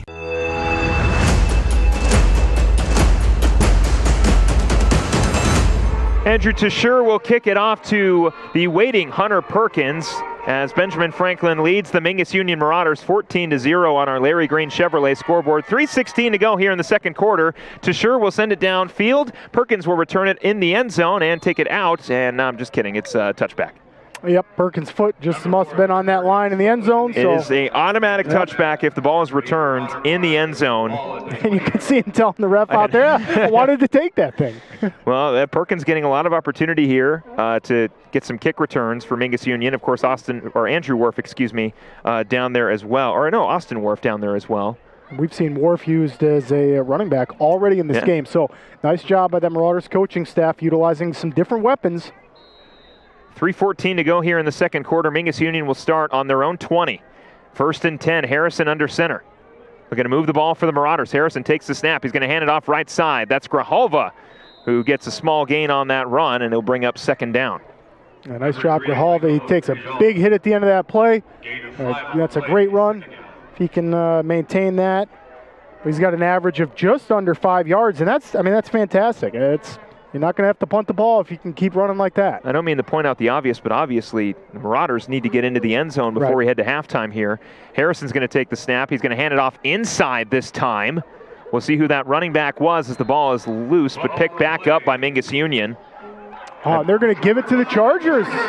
So the Chargers get a fumble recovery, and now they'll get another opportunity on offense as we take a look at it here. Harrison hands it off to Grijalva, and Grijalva, the ball gets knocked loose, and Benjamin Franklin picks it up. Seth Carpenter on the fumble recovery, and now Benjamin Franklin with a possibility to take a 3-touchdown lead with 2:42 to go in the second quarter.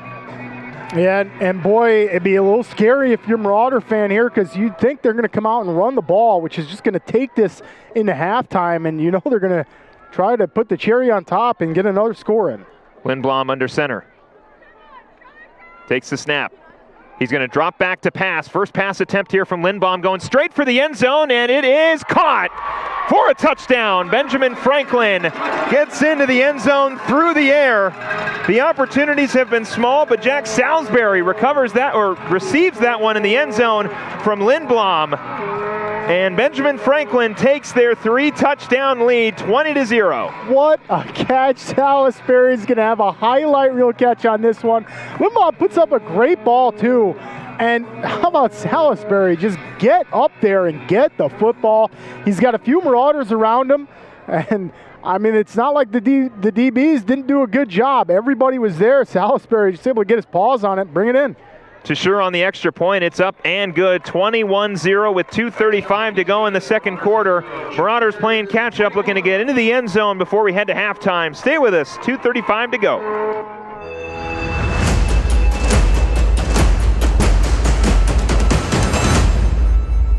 I'm Chris. And I'm Tandy, owners of Taylor Waste. We're homegrown in the Verde Valley and nearly your last local choice. We want to be your first choice for residential and small business garbage service. Get a free month service when you make the switch to Taylor Waste. And enjoy monthly service as low as $16 per month. Visit TaylorWaste.com for more information. Or to start service, call Taylor Waste at 649-2662. Taylor Waste, service tailored to your needs.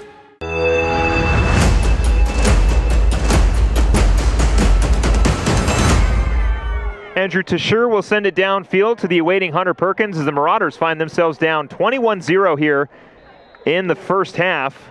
2:35 to go in the second quarter. I want to give myself a correction here. That was number 81, Drew Salisbury, on the reception in the end zone from Lindblom, the junior, 6'5". In the end zone. Incredible athleticism there, able to get up and over all of the Mingus DBs. 21-0 here on our Larry Green Chevrolet scoreboard. Marauders will start on their own 20. Last possession resulted in a fumble recovery for Benjamin Franklin. We'll see if they can clean it up here. Grijalva and Harrison in the backfield. Harrison going to drop back to pass. Looking to step up here, rolling out to his left. Harrison, no room to throw, so he'll run out of bounds. Not pick up the first down, but does pick up a few with his legs. Good run there by Zach Harrison. He gets out of bounds. See the pressure coming in. Harrison rolling out to his left, trying to find somebody open. And just great pass coverage from Benjamin Franklin. Yep, Harrison does a great job. And the only thing you can do there is try to scramble, which he did. And he was trying to look downfield to see if he can't find anybody open. But no, good job by Zach to use his feet there. Just about, well, I guess they marked him a little bit short. I thought he was real close to the first down, but 2nd and 4 here for the Mingus Union Marauders. Ball spotted on the Marauder 24. Harrison takes the snap, dropping back to pass again. Harrison going to air it out right side. That is to Freddie Jimenez. We'll see if Jimenez gets enough for the first down, but his first reception does result in a first down for the Mingus Union Marauders. It'll bring up 1st and 10 on the reception from Jimenez. And we'll see what the Marauders can do. Just a nice slant route there by Freddie Jimenez. Able to pick up a gain of 5 from that pass from Harrison, getting close to under 2 minutes here in the second quarter.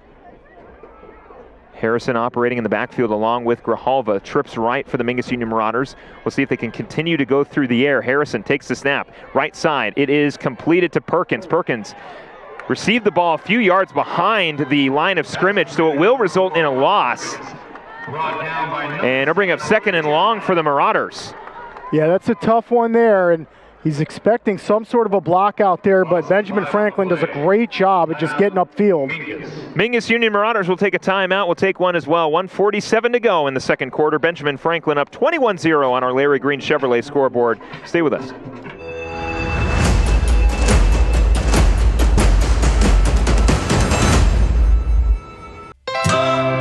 Yavapai College has 6 campuses and centers in Sedona, the Prescott area, and the Verde Valley. With more than 100 degree and certificate programs, YC has what you need to jumpstart your academic journey. Our athletics teams are some of the best in the nation, and we have plenty of student-led clubs, organizations, and activities. Our full-time student discount makes YC the most affordable option in Arizona for a full-time student. Learn more today at yc.edu.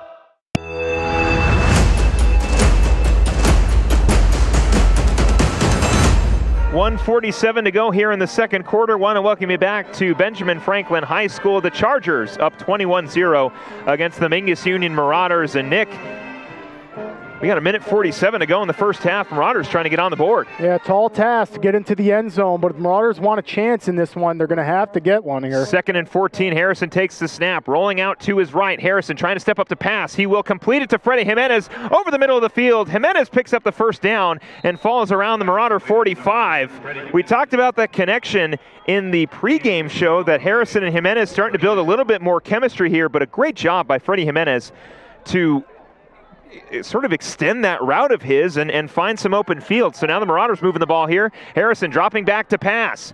Looking for something over the middle. He will find Jimenez again for another. There is a flag down. That pass is incomplete, as Jimenez did not have full control of the reception. So it is holding on the Marauders. That's going to back them up 5. So it'll be 1st and 15, they'll back them up 10. 1st and 20 for Mingus Union High School as they look to regain some of those yards lost due to that penalty just a few minutes ago. Yeah, the Marauders, Zach Harrison does a great job of using that patience he's got. I tell you, on the last few completions, does a nice job of just not rushing into anything, waiting the DBs out a little bit, letting Jimenez find the opening. Jimenez running some really good routes, and like I said, the chemistry that they're building, we've already seen a couple games where they've had more than 5 catches between each other. It's going to be key here if they're going to find success on offense. 1:23 to go here in the second quarter. Ball spotted on the Marauder 29. Ooh, 1st and 25. Big penalty there. Whoa. That's a huge penalty. Holding call backs the Marauders up deep. Ooh. 1st and 28 for Mingus Union. Harrison's going to have to again, find something over the middle here. He operates again in the shotgun formation. Trips right here. Harrison dropping back to pass. Going to air it out deep. Looking long for Perkins. It is incomplete. Almost intercepted by Benjamin Franklin. It'll bring up 2nd down. What's funny is it was almost intercepted, but at the same time almost caught. Yeah. I mean, Perkins does a great job. You can see it here on your replay. Yeah, I mean, the defensive back there going for the interception. Bobbles it a little bit. Perkins almost catches it and takes off. The kicker, Toucheur, playing DB as well. Great coverage there against Perkins. As again, 2nd and 28 for Mingus Union. Ball spotted on their own 29-yard line. Harrison waiting to take the snap. Dropping back to pass. He's going to roll out to his right. Harrison, pressure coming. He's going to air it out over the middle to Wharf. It is incomplete. Oh, boy, he just overshot Wharf on that. And give Harrison some credit. That's a real tough ball to throw off his back leg. He's got pressure. You can see it here. Steps back and kind of leaning back on that. Throws off his front foot, but just over the top of Wharf. That's a good route. Yeah. Had that ball been placed maybe a little bit more to Wharf's left, I know he kind of overthrew him as well. That's a first down for Mingus Union. So not a bad ball there by Harrison. It's just tough when it's pressure coming. Second and forever, right. Seemingly. Here's another 3rd and really, really long. 3rd and 28 here. 1 minute and 10 seconds to go. 3rd and 28 for the Marauders. Harrison under center. He's going to roll out to pass again. Harrison going to step up over the middle. Incomplete. That'll bring up 4th. Oh, that's a close Again, one. I love that ball. That's a fast ball Harrison throws. Worf just can't bring that one in. It was a little bit behind him, but I'll tell you what, if he was able to catch that one, which is, again, a tough one across the body, he's got some yards to go, and that's, again, I like the play call. I like the play call. You're setting yourself up there to be able to get the first down. Unfortunately, just a little bit of a miscue there.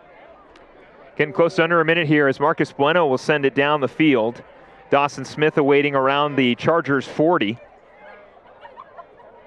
Bueno takes the snap, goes right into his hands. He will send it downfield. Smith will recover it around the 40-yard line and cut back inside. He's got some room to run on the left side on the punt return. Smith still going now past the Marauder 30, and he gets stopped right at the Marauder 30. A good return for Benjamin Franklin might set them up to score one more time with 51 seconds to go in the second quarter, and the ball in the Marauder 29. And I'll tell you what, that's a great job by that offensive line there, because Dawson Smith was able to showcase that athleticism on the punt return, and he got up to the big guys. I'm not sure if that was Emmitt Smith or Esteban Loretto, but Dawson Smith just kind of slid. Said, you know what? No, I'm not running into you. 51 seconds to go here. 1st and 10 for Benjamin Franklin. Lindblom takes the snap, rolling out to pass on his right. Pressure coming. Ian Contreras trying to bring him down. Contreras will behind the line as Lindblom is taken out of bounds. Number 17, Grant. Yeah, that's just great job by Contreras there. Playing his guy, sheds his blocker. That's how you do it, all you young guys out there. Use your hands. Get him off of you. But also Lindblom able to get a couple extra yards on that spin as Contreras was trying to bring him down. So another timeout here on the field. 43 seconds to go in the second quarter. 21-0, Benjamin Franklin up. Stay with us.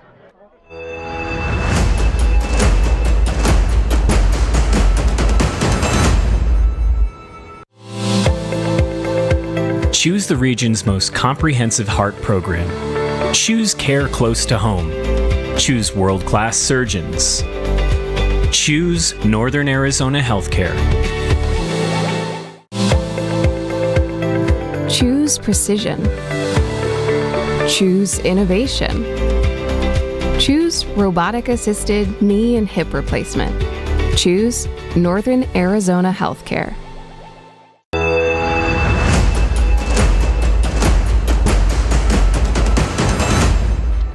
43 seconds left here in the second quarter. Benjamin Franklin leading the Mingus Union Marauders 21-0. Philip Catalfamo alongside Nick Yatsinko. Nick, Chargers doing a great job on both sides of the ball so far. Yeah, we're seeing that air game come out from the Chargers a little bit more. And they found real big success on the first pass. In the second pass, Marauders defense swallowed up Lindblom. Ball on the Marauder 30. It's going to be a flip to the right side to Dawson Smith. Smith's got some room to run. He gets brought down, picks up the first down, gain of 12 on that run for Dawson Smith. First down for Benjamin Franklin with 38 seconds to go. And with that gain, that's going to be Dawson's biggest of the night so far. They're going to run that counter again. This time Grant Smith on the left side, trying to get brought down by the Marauder defense, and Esteban Loretto is able to poke him out of bounds. Going to be another first down for Benjamin Franklin as they continue to move the ball down the field. Ooh, those are some big chunk runs there. That's going to be Jones, so you go with Dawson Smith and then Jones on the next play. Yeah, that's a tough combination to stop. 27 seconds left here in the second quarter. Benjamin Franklin looking to get into the end zone again. Our score right now on the Larry Green Chevrolet scoreboard, 21-0.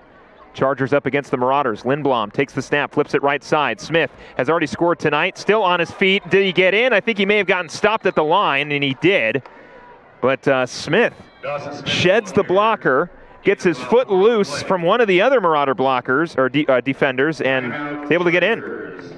And we got another timeout. We'll stay right here with 19 seconds to go. And Nick, the Chargers moving the ball very well on the ground. Yep, you see Calvin Miller there able to get in the backfield, and one of the offensive linemen went down for Benjamin Franklin, and Dawson Smith just says, no problem, hops right over him. Can't get in, though. It looked like Esteban and that linebacker core for the Marauders do a great job. You can't give up on any of those plays. And the Marauders just kind of showcased that right there. You just got to run up and just hold them out. It looks like the Chargers are really close to the end zone. I mean, that ball's probably on the 1. Tough to tell where we're standing, but the Marauders, this would be a huge stop. 19 seconds until halftime. Yeah. This would be a massive stop. For momentum, confidence, everything. Well, obviously, you're going to have to watch Grant Jones, the big running back, just bulldoze his way into the end zone. You also have to prepare for the possibility of those counter plays where Lindblom hands it off to Dawson Smith, who flips it to Grant Jones, trying to shift the defense over to one side. So a lot of factors here for the Marauders. I wouldn't doubt if Benjamin Franklin just hands it off to their big back and he jumps right into the end zone, a la James Conner of the Arizona Cardinals. Very similar offense. Lindblom under center. Going to take the snap. They're going to hand it off up the middle, and yep, that's going to be a touchdown. This time it's number 24, Xavier Tofoya, with a touchdown, and Benjamin Franklin player slow to get up, but is on his feet. Another touchdown for Benjamin Franklin makes this score 27-0 with 18 seconds to go in the second quarter. You can see the handoff. I thought they were going to give it to Jones or Dawson. Didn't even think about Tafoya. But it is a touchdown for Benjamin Franklin. And Toucheur in for the extra point. Toucheur kicks it through the uprights.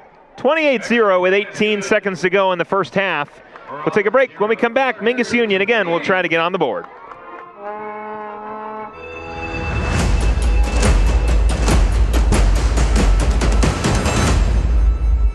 People often refer to Larry Green Chevrolet as the people place. Keeping that reputation is a priority in the community, and with every customer that comes through the door. Larry Green Chevrolet, we're better and we'll prove it. If you're in the market for a new or pre-owned car, truck, van, or SUV, you'll find our selection extensive and the sales team professional and courteous. Visit Larry Green Chevrolet just off Highway 260 next to Walmart or LarryGreenChevrolet.com.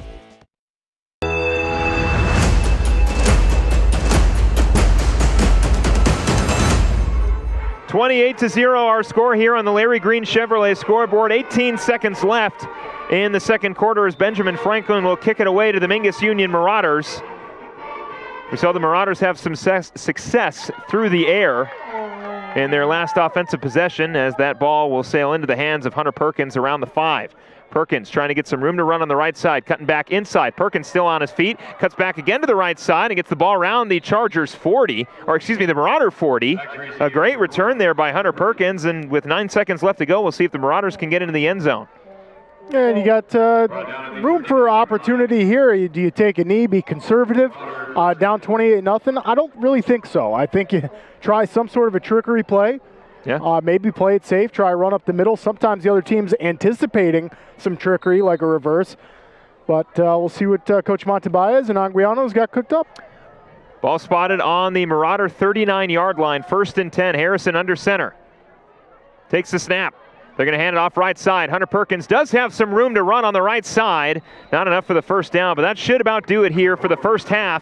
A commanding lead for the Chargers, 28-0 as we head into halftime. The Mingus Union Marauders going to have to make some adjustments, but we'll recap the first half and get you ready for the second half. But first, we'll be joined by Mingus Union High School girls basketball coach Paul Ventura to talk about the season so far. Stay with us. We'll be right back with Coach Ventura right here on KYBC and Verde Valley TV.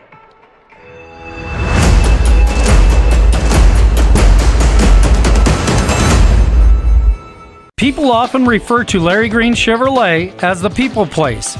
Keeping that reputation is a priority in the community, and with every customer that comes through the door. Larry Green Chevrolet, we're better and we'll prove it.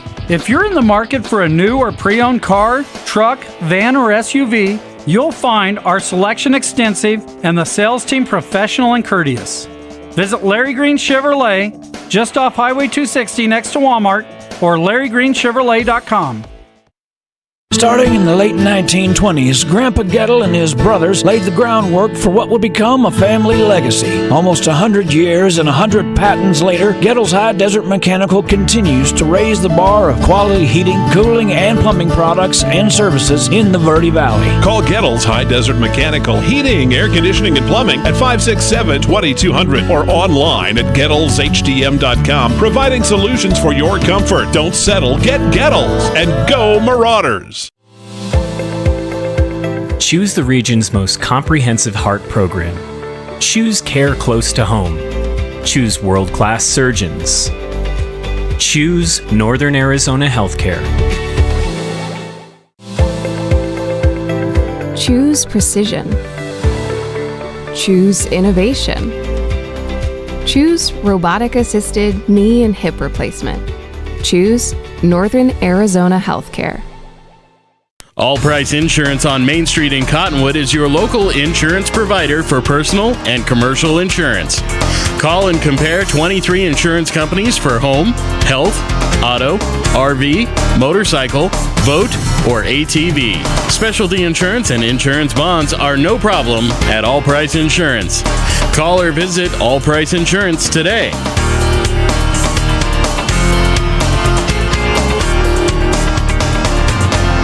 You're going to love the new interactive website from Roxu Screen Printers. Now you can create your custom t-shirt design online. Simply choose a t-shirt or hat style, easily upload your logo, or create the perfect design. Workwear, tees, uniforms, polos, and caps, and let's not forget those special occasion tees, all designed online by you. Go to ROKZOO.com, Roxu Screen Printing in Cottonwood, where clothing comes to rock. 24/7 at the all-new Roxu.com.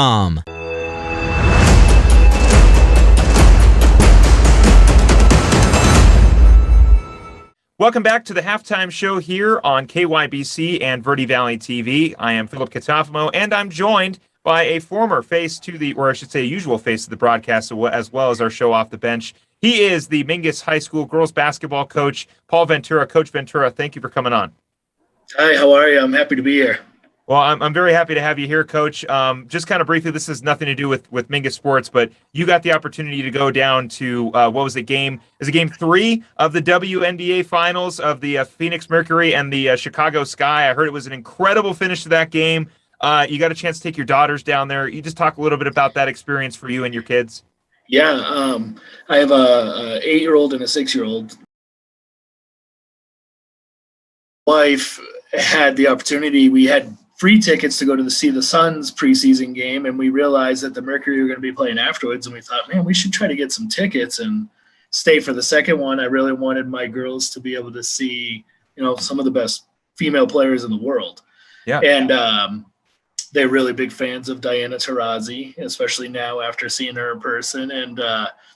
And we got to stay. It was such a cool atmosphere. It was very good for them to see and experience and see people that they can relate to and say, maybe someday that's something I can do. And what an experience. The place was pretty electric, and it was a good game and went right down to the wire. We got to go into overtime, which is always good when you go to see a game. You get to get an extra quarter in there. And then the Mercury came out and ended up winning a game. So then it was even better walking out when you are cheering for the winning team. But it was just a really, really great experience, and it's stuff that I remember doing when I was young, and my kids really haven't had that experience yet. So now they want to go all the time. Now they want season tickets. Well, that's how it starts, Coach. It's usually that one game that gets them going. I remember we were exchanging emails trying to coordinate this interview. I remember telling you, I remember the first NBA basketball game I ever went to was the Lakers-Kings game in 2006. The Lakers were really bad at that time, but they had my favorite basketball player, Kobe Bryant. So I got to see Kobe play, which was, of course, exciting for me now, of course, since he's passed away. But what a very fun experience you got to share with your family and got to see the Mercury win. I myself got to go down to the Cardinals game a couple weeks ago when they were playing against my 49ers. Didn't necessarily go the way that I wanted to, but a very exciting time in Phoenix sports. Of course, the Suns just in the finals, the Mercury in it now for the WNBA, and the Cardinals are 5-0 right now. So a very exciting time for Arizona sports. a very exciting time for Mingus girls basketball as well, Coach. Tryouts, I assume, are coming up real close, but we'll get to that in just a second. I want to ask how the offseason's going right now. How's the team looking in terms of returners? We'll talk a little more extensively on Off the Bench in a couple weeks about the team, but how are we looking right now? Yeah, we'll get in more depth in a couple weeks, but off-season stuff is always up and down. You'll have a couple weeks where you have too many kids in the gym, and then you have a couple weeks where you're like, man, we only have a handful. In the preseason for us, it's also a sports season for the fall, so we share some athletes with fall sports, and it's difficult to manage for the kids and for us because you don't have your full team there to be able to really work on everything you would want. The benefit of it is kids that play multiple sports usually are very good athletically, and so they take whatever they get from another sport, whether it be volleyball or swim or whatever it happens to be, and they bring it into our sport. And there's instinct and things that happen in those other sports that they can kind of translate over for us. But it's been good. We have a core amount of girls that are just play basketball for the most part, that have been very good about attending. We practice 3 days a week right now, which is basically it's a gym thing for us. Between us, the boys, and volleyball, it's tough to fit us all in a week. So we get 3 days. Boys basketball team gets 3 days. And in that 3 days, we just try to do as much as we possibly can with the girls that are there. And, we have some returners that have been really diligent about attending. And then we got some newcomers that I think will probably be pretty exciting to watch. Well, Coach, we're definitely excited for the start of the basketball season. Tryouts, I know we're coming up soon in a couple weeks here. Give us some dates and some locations and some times for anybody who might want to start playing girls basketball at Mingus Union.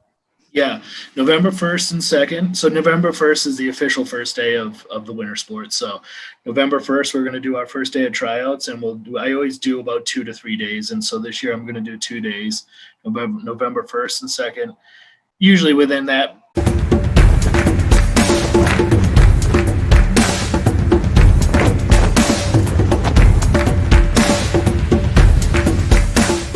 Do want to express a congratulations to the Chargers swim team who are celebrating their senior night tonight. Nick, you and I have been a part of senior nights before. It's a very sombering yet exciting time. Of course, you're leaving high school, leaving the comfort of home to possibly go out of state, out of city, or maybe remain in your hometown and go to the several community colleges and universities that are here in southern Arizona. We heard one of the swim team players will be headed up to Northern Arizona University, so that's very exciting. Right here, want to welcome you back to the broadcast, I should say, on KYBC and Verde Valley TV. Philip Catalfamo alongside Nick Yatsinko. 28-0 as Benjamin Franklin is giving the swim team a show so far on their senior night.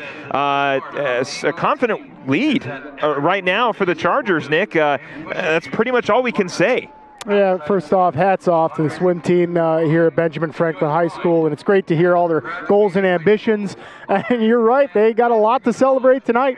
Right now, just a commanding lead, like you said, going in at 28-0 here at halftime. It's been all Chargers rushing attack. Yeah. We've only seen one pass by Lindblom, and it was a touchdown. Right. Otherwise, the Marauders look like they've got it going on a couple drives, but just can't get it into the end zone. They're going to have to get points on the board here to start the half. Also want to say thank you for Coach Paul Ventura, the Mingus Union High School girls varsity basketball coach, for coming on the broadcast. Got an opportunity to take his 2 daughters and his wife and himself, of course, down to Game 3 of the WNBA Finals. Of course, the Chicago Sky taking on the Phoenix Mercury, and potentially Diana Taurasi's final season with the team. I don't think she's officially said that she's going to retire, but the GOAT is definitely maybe considering it if she wins a 5th NBA championship, or 4th, I believe. But Diana Taurasi, of course, an incredible legend here. Brittany Griner along with the team as well. Former Los Angeles Spark in Candace Parker is on for the Chicago Sky. So as a Sparks fan, I'm a little upset. But also as a sort of by proxy Mercury fan, I'm excited to see them in the NBA Finals. Of course, the Suns were there as well. But getting back here to this game, Nick, you're right. It has been the rushing attack of Dawson Smith, Garrett Jones, and the one passing attempt from Lindblom has resulted in a receiving touchdown. And Nick, the Marauder defense has not been able to respond, as the Marauder offense has also been a little cold tonight. Yeah, and it's really tough because we've seen the way that Benjamin Franklin lines up. They have a really tight lineup. They don't have wide receivers out wide, so you're not spreading the defense out, and they kind of stack those running backs right behind the line. Yeah. It's not easily visible, so if you're on your Marauders defense, it's pretty tough to see who they got back there, where they're at, and then each snap, it's almost like a counter each time we've seen, and then they're doing this pitch as well. So they have a real good lineup. Hats off to the coaching staff. They're making some great play calls out there, keeping the rush attack and going. And like we said in the pregame show, is when you have such a good rushing attack like that, it's going to set you up for great passing plays. And that's exactly what it did there for the Chargers with just the one pass. They did try another pass, and Contreras was able to get a sack on the quarterback, which was phenomenal defense by the Marauders. But nonetheless, they're going to have to find some success and get into Lindblom again in this next half, and defense is going to have to really tighten up in the middle. I want to welcome you back here again to the broadcast, KYBC and Verde Valley TV. Philip Catalfamo alongside Nick Yatsinko. Nick, I've been trying to run it through my mind a little bit of what Mingus Union needs to do to slow down the run. I thought, okay, maybe if we blitz a little bit more. You don't really want to because of that counter run to the outside, or the possibility of Lindblom running that counter play and rolling out to pass. We've already seen him complete a passing touchdown to his big receiver in Salisbury in the end zone. So I'll ask Nick, what is potentially the solution to slowing down this attack from Benjamin Franklin on the side of Mingus Union? It's really tough because of how consistent Benjamin Franklin is, right?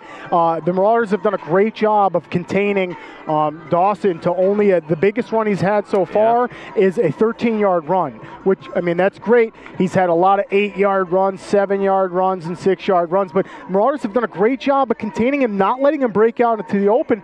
So that's a tough question to answer, is how do you do that? Do you blitz a little bit more? Do you counteract? You got to be careful because they're going to step back and pass. I would say almost to have a linebacker spying on Smith and Jones. Both those running backs are a very deadly duo that the Chargers have back there. So you almost need your linebackers to be spying on each one, where, you know, if you're the right middle linebacker, you're going to watch Smith. If you're the left middle linebacker, you're going to watch Jones. And boom, that's sometimes how you take care of it. But then again, you got that big offensive line that's going to come after you. So Marauders coaching staff, excited to see what adjustments they'll make coming out of the half. It's going to be tough to stop the Chargers.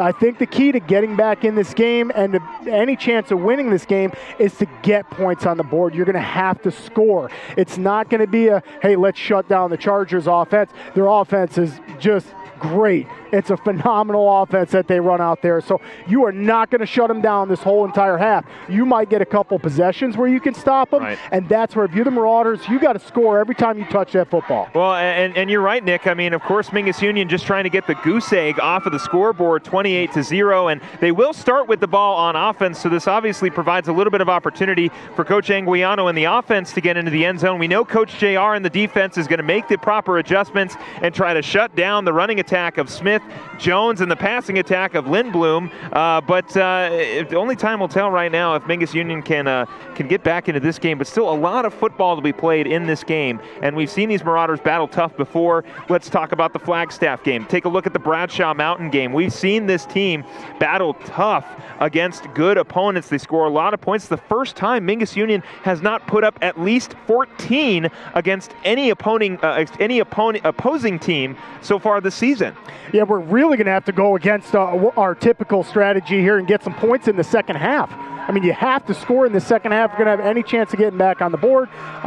Starts with trying to shut down the Benjamin Franklin offense, but hey, if we can get some good special teams plays, turnovers like we talked about, keys to the game, and stopping that run, let's take a look at those real quick. We'll recap our 3 keys to the game here. We got about 2 minutes to go before we get the second half started. So Nick, I didn't mean to interrupt you, but again, let's bring up those 3 keys and see how the Marauders are doing so far. No, you're good. Second half stamina is going to come in huge. We're going to see what the Marauders are made of right here. It's gut check time. There's no time they can take off right now. They need to score on every possession possession they have, and then they're going to have to stop Benjamin Franklin as many times as they can. They're not going to stop them every time. Forcing turnovers, you're going to have to try to strip the ball. They don't put it in the air that much, so it's tough to come up with interceptions. You're going to have to strip and wrap, and you're going to have to get guys in to help you tackle and try to strip the ball out. Stopping the run. We've already saw that. That's a really tough task. I don't know that you'll stop the run this entire half. As long as you can stop it on a few drives, you have to score points on those drives and capitalize on any mistakes that the Chargers might make. I want to reiterate a point I brought up earlier in the first half, which was the speed of the game. The first quarter flew by immensely. We started at 7. It was about 7:30 when we were halfway through the second quarter. We talked about second half stamina for this team. A lot of the games the Marauders have played have been a little bit different, of course, because Mingus's offenses operated a little bit more efficiently. Kudos to Benjamin Franklin's defense for slowing the Marauders down. But it's been back and forth. We've had a lot of stops with penalties. It's been a very clean game on both sides for both teams. Only, I believe, 3 penalties so far we've had. 2, I think, on Mingus Union, and 1 for Benjamin Franklin on that punt attempt by Marcus Bueno. But realistically, this has been a very clean game on both sides. A very high-scoring game, unfortunately, for one side, depending, of course, who you're rooting for.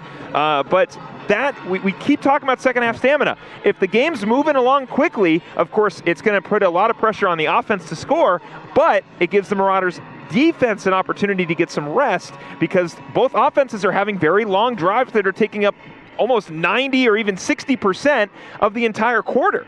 Yeah, that's a great point you bring up, and the Marauders are going to have to try to the clock is not on their side anymore. Like in the beginning of the game, that was a great point you brought up, where maybe that would benefit the Marauders having a fast running clock because everybody's doing rushing plays, but not anymore. The Marauders down 28 points. You got to get 4 touchdowns. Yeah. You're going to have to get them you're going to have to get them fast and get back in this one, and you're not going to stop this Benjamin Franklin offense from, I don't think you're going to stop from getting in the end zone again. I mean, they're going to find it one way or another with that rushing attack they have. So if you're the Marauders, you just got to try to do what you can and get points on the board. Andrew Tashur will kick it downfield to the awaiting Hunter Perkins as the Mingus Union Marauders will get an opportunity here on offense. Mingus Union down 28-0. The third quarter is underway. It's going to be a squib kick. Jimenez trying to recover it. He will, and he'll get brought down around the Marauder 35. So Mingus Union with a little bit better field position than they would have had that gone to the back of the end zone. They're about 15 yards ahead of where they potentially could have started, which of course is the 20-yard line. 11:56 to go. You can see on our Larry Green Chevrolet scoreboard, if you're watching along on Verde Valley TV, 28-0 right now. The Chargers in control, but of course, second half, brand new game. Yeah, and I got to give the compliment there to Perkins. The other team squib kicking it. We see that a lot with Alvarez back there returning kicks. Harrison under center, takes the snap. He's going to hand it off right side. That's going to be Perkins. Perkins got some room to block, and he will pick up about 4 on that run from Perkins. It'll bring up second down. Yeah, and that's it. I mean, you really can't do any better than that. You can get 4 yards every play. You never have to punt. You win the football game. Yeah. So nice job by Perkins and that offensive line. We talked about the second half stamina, and here we go. Well, Mingus Union almost needs to score quickly. Right. Score quickly, get stopped, score again. Like you said, Nick, the clock is not necessarily in control for Mingus Union as Harrison will hand it off again, this time to Grijalva on the right side. Grijalva almost loses it, but hangs on to it and falls down behind the 40. So it'll be a loss on that run by Grijalva, but smartly hangs on to it as that ball is almost knocked loose. Yeah, good focus by Grijalva there. I mean, that's a real close one. He's got a lot of room. Looks like maybe he just caught the inside of his offensive lineman's shoulder pad there. Could have been the defensive lineman as well.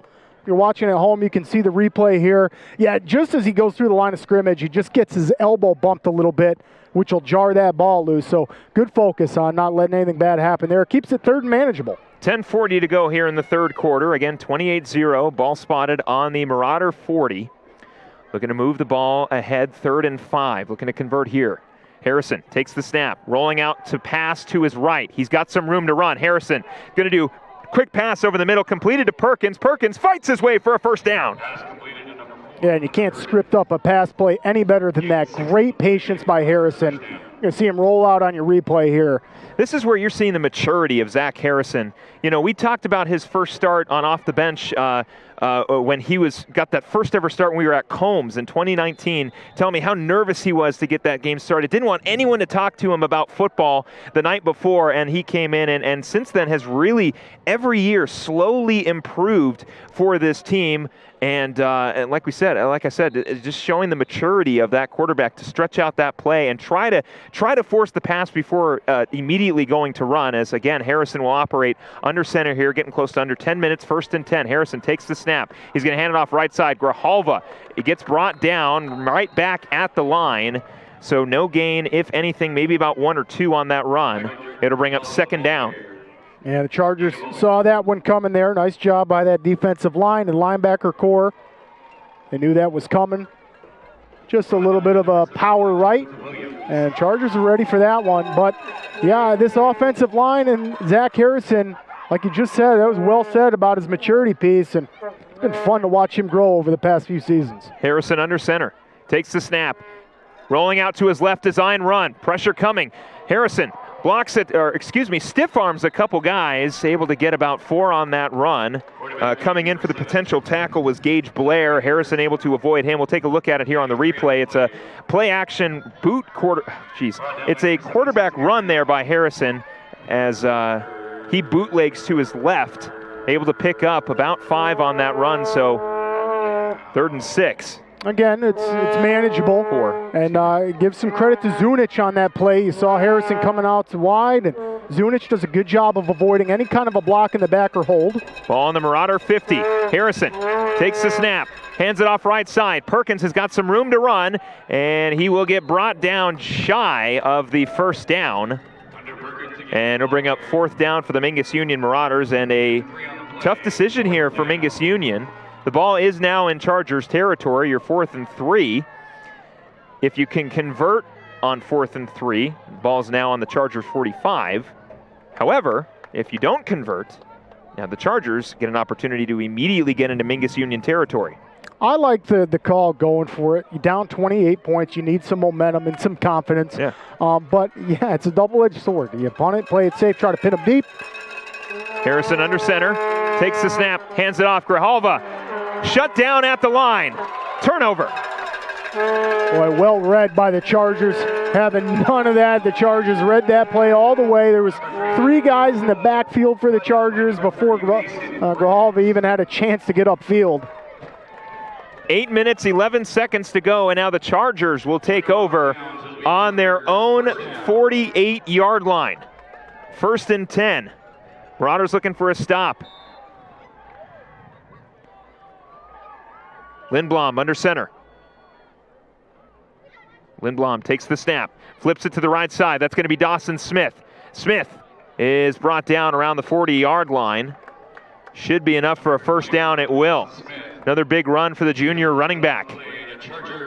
And it's so tough to stop such a consistent offense. You can see those big old linemen getting right up to the safety level with their blocks. Well executed by the Chargers. 1st and 10 now. All spotted on the Marauder 41. Lindblom under center. Lindblom takes the snap, flips it to the left side. This time it's Ridge Allen. Allen, not much on that run. Right back at the line. It'll bring up 2nd down. I haven't seen Allen run it too many times, and Esteban Loretto wraps him up hard. It's a big old hit right there. Loretto doing a great job of stopping the momentum on that drive. 2nd and 10 now. We've got an official timeout. We'll stay here. 7 minutes and 29 seconds to go here in the 3rd quarter. Calvin Miller's going to hop off, take a quick water break. And here we go. Somebody else come in. And we'll pick it up here. Lindblom under center. 2nd and 11. Takes the snap. Flips it to the left side. That's going to be Smith again. Smith wrapped up and brought down. Small gain on that run. It'll bring up 3rd down. And Nick, you almost kind of wish Mingus had scored on that last offensive drive. As we've got a timeout for Mingus Union. They'll discuss it. We'll talk about it as well. 7 minutes and 8 seconds left here in the third quarter. Mingus Union playing catch-up down 28-0. Stay with us. We'll be right back.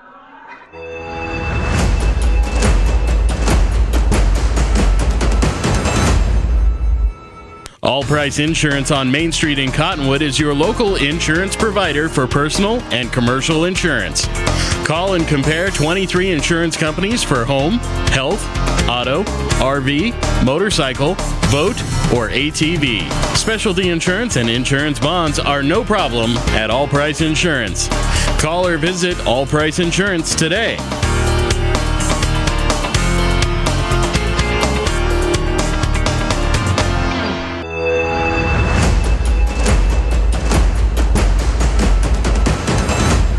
Seven minutes and 8 seconds here in the third quarter. Philip Catalfamo alongside Nick Yatsinko here on KYBC and Verde Valley TV. Wherever you may be watching or listening, we are happy to have you along with us here on our Friday night broadcast. 7 minutes and 8 seconds left here in the third quarter. Ball spotted on the Marauder 38-yard line. 3rd and 7 for Benjamin Franklin, who is up 28-0 on our Larry Green Chevrolet scoreboard. I'll tell you, the student section's going nuts, the home crowd's going nuts, and they have every reason to. Lindblom under center. Takes the snap. He's going to roll out to pass to his left. Lindblom going to air it out. Got a man open near the sideline. It is completed. First down and another completion for Lindblom. That one to Dawson Smith. Boy, and to see Smith used as a wide receiver, very, very scary there. And that's just a couple of deep balls that Lindblom's got away with. Marauders defensive backs, maybe a little miscue out there. Smith was pretty open.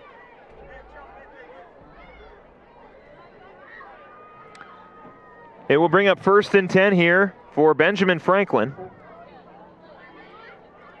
Ball spotted on their own, on the Marauder 20. Lindblom under center. Takes the snap. Keeps it himself on the left side. That's a handoff there to Allen again. And he gets brought down. So Ridge Allen with about a 3-yard gain on that run. Thought Lindblom hung on to it, but he was able to hand it off to number 7. And that's just that deceitful, lineup that they have back there. And the Marauders doing a great job of stopping Allen. Smith and Jones, they got to watch out for. And Lindblom with his passes down the field. He's been airing it out well as well. 2 for 2. The only other time he attempted a pass, he got sacked. Benjamin Franklin will rush to the line. 6 minutes and 20 seconds to go here in the third quarter. Lindblom takes the snap, flips it to the left side. It's going to be Allen who hands it off to Dawson Smith now on the right side. Smith, see if it's enough for the first down around the 10-yard line. They're going to mark him just shy, and it will bring up 3rd and 1. And this is, Nick, where a huge Marauder stop would, be just that, be huge. Yeah, for sure. And you wonder what Benjamin Franklin might do on 4th down. Would they go with the field goal, or would they just try to go for it? And if they don't get it, leave the Marauders an entire field length to go. 3rd and 1, 5:42 to go. Lindblom takes the snap, flips it right side. That's going to be Dawson Smith. Smith, we'll see if it's enough for the first down. Marauders may have stopped him. Nope, it's going to be a first down. Easily picks that one up. And now it'll be 1st and goal here as the ball spotted around the Marauder 5. And here we go. I mean, it's a perfect script if you're a Benjamin Franklin fan. You got 5 minutes left here in the third, and this rushing attack is just tearing the clock down. Lindblom takes the snap, flips it right side. They're going to hand it off to Garrett Jones. Jones cutting back. He's got 1 rushing touchdown tonight. Does he get another? He dives for the pylon. He's in. Another score for Benjamin Franklin. Extends their lead with 5 minutes and 8 seconds to go in the third. And a great run play there. Again, executed very well by that Benjamin Franklin offense. And Jones, he's a big, fast running back right there. 34-0 on our Larry Green Chevrolet scoreboard as Tashur will come in for the point after.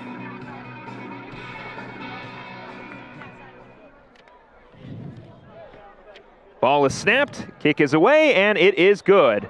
right through the uprights. 35-0 goes our score. 5 minutes and 8 seconds left here in the third. Marauders looking to respond. Stay with us.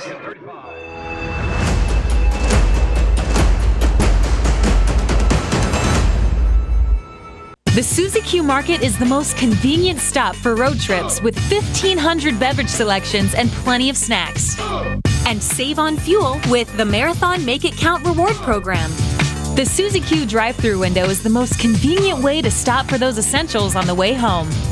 Road trips start here with something for everyone. At Suzy Q. Shop local first, always. Go Marauders!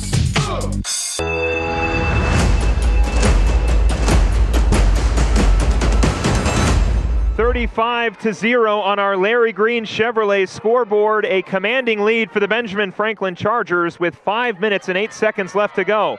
Perkins will let it take a hop around the 15 and recover it around the 10. Perkins brought down around the 20-yard line. And that's where Mingus Union will start. Well, and that's going to be a long field for the Marauders. And they've done a good job making Perkins work for it, giving him the bounce off the kickoff or a touchback we've seen. So Marauders, long field to go. And, boy, Philip, at this point in the game, you want any chance of climbing back in this, you got to score. You have to score.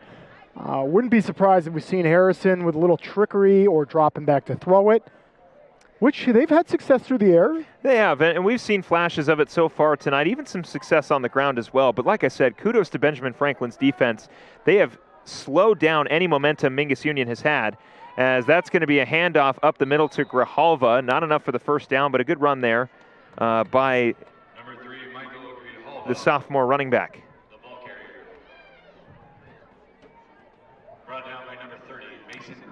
Mason Grant on the tackle there. 4 minutes and 40 seconds to go here in the third quarter. 2nd and 6 for Mingus Union High School as the ball is on their own 30. Harrison operating under center. Harrison takes the snap. He's going to hand it off right side. That's going to be Perkins. Perkins looking for a few blockers. Gets brought down just shy of the first down. So now Mingus Union will again look to convert on 3rd and short. Yeah, the Marauders do a good job of keeping themselves in a manageable 3rd down. And it's a good rushing attack, and I really like the coaching call going from Grijalva to Perkins, back to Grijalva, because it really is a double-edged sword. We're missing Alvarez tonight, which hurts a lot, but so far, the Mingus running back's able to get it done. Harrison takes the snap, flips it left side. That's going to be Grijalva, gets the first down and goes out of bounds around the 40. Grijalva hit hard. Big hit at the end of that run. Yeah, cleanly, of course, but big hit nonetheless. 3:40 to go here in the third. Grijalva picks up the first down for the Marauders, 1st and 10.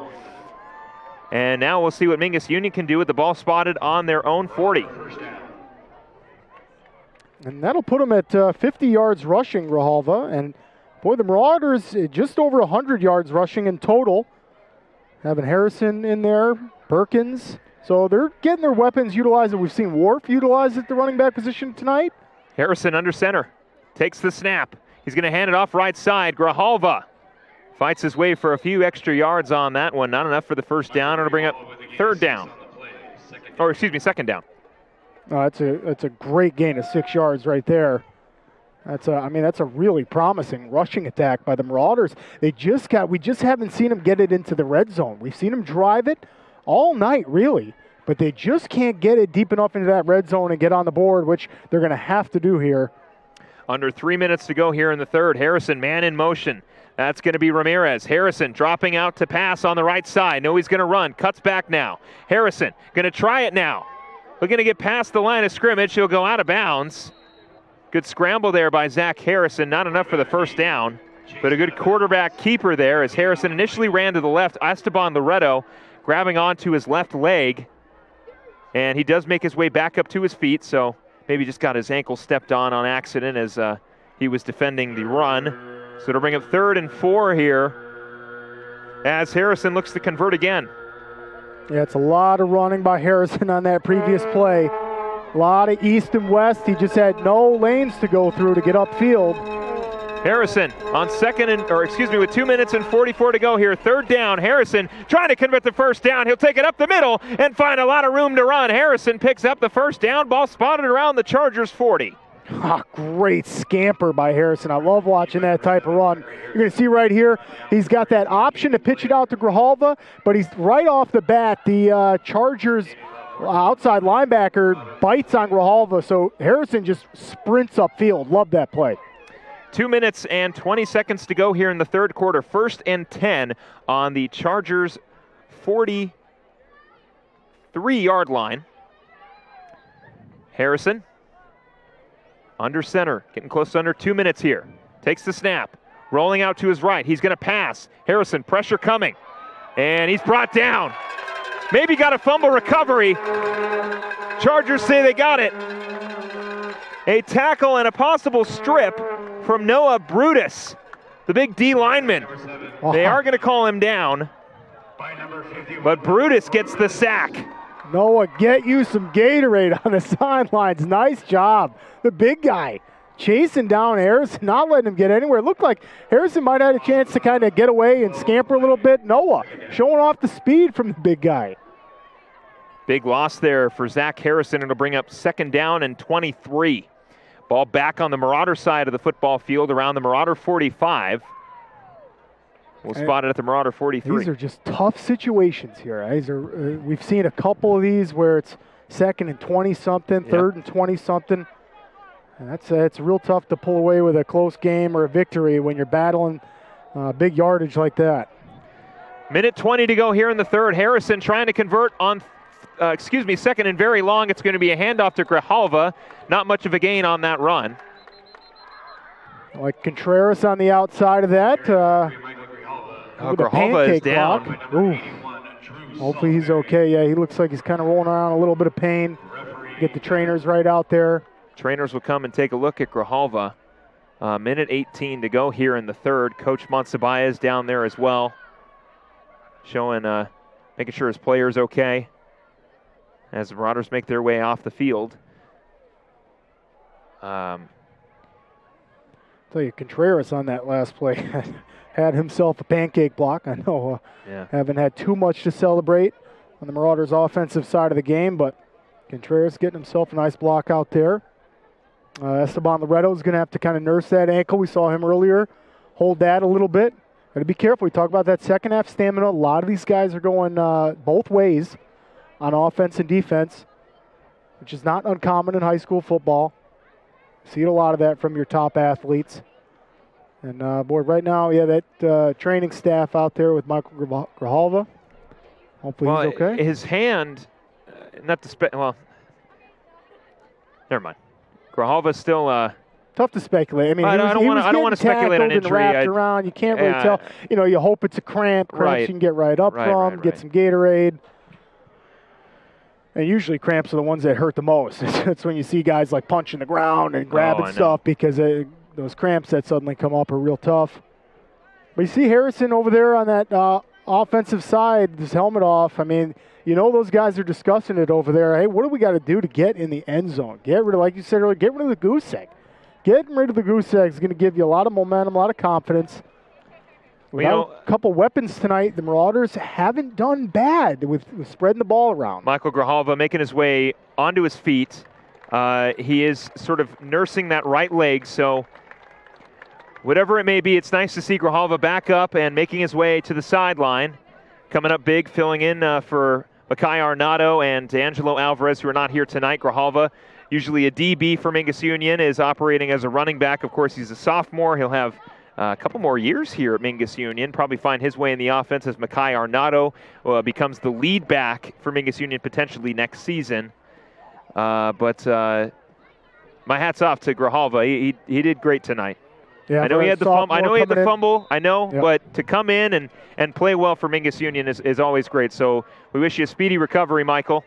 As Harrison operates out of the backfield, dropping back to pass on trips right. Pressure coming. Harrison flushed out of the pocket. Able to complete it to Ian Contreras. Contreras brought down around the 50.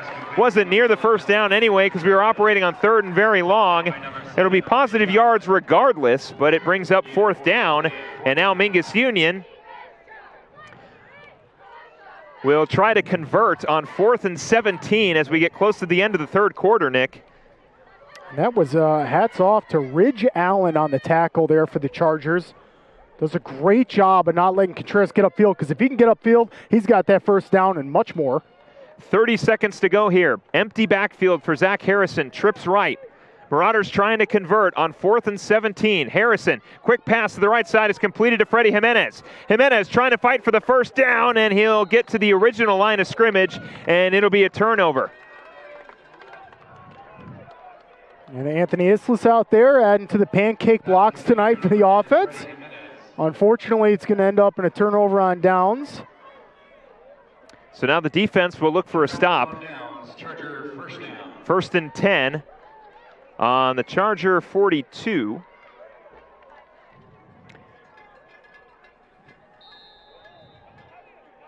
And at this point, you'd like to see the defense, do some stunts, anything to stop that Benjamin Franklin offense from its rushing attack, which is tough. Here you go. You see that big, tight scramble up front they have. Lindblom takes the snap, flips it to the right side to Dawson Smith. Smith trying to find a hole up the middle. He'll get brought down. Gain of about 6 on that run. And that should end the third quarter. A commanding lead for Benjamin Franklin, 35-0. We will flip the field and put a fresh 12 on the clock as the Marauders have 12 minutes left before we head to the end of this game. Stay with us on KYBC and Verde Valley TV.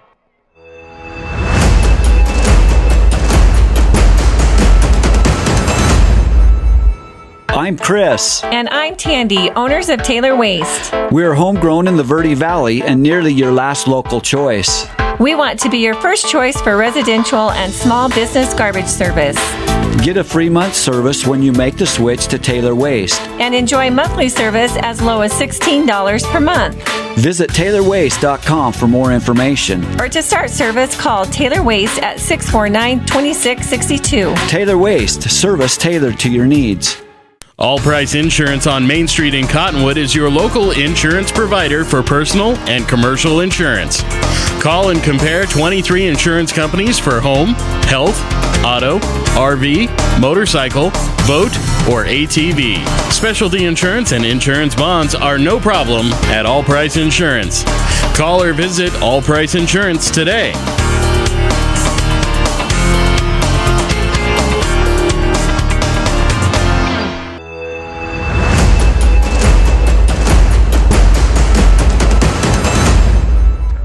A fresh 12 minutes on the clock. Want to welcome you back here to KYBC and Verde Valley TV. Fourth quarter action getting kicked off here in Queen Creek, Arizona, as Dawson Smith gets the handoff from his quarterback, Lindblom.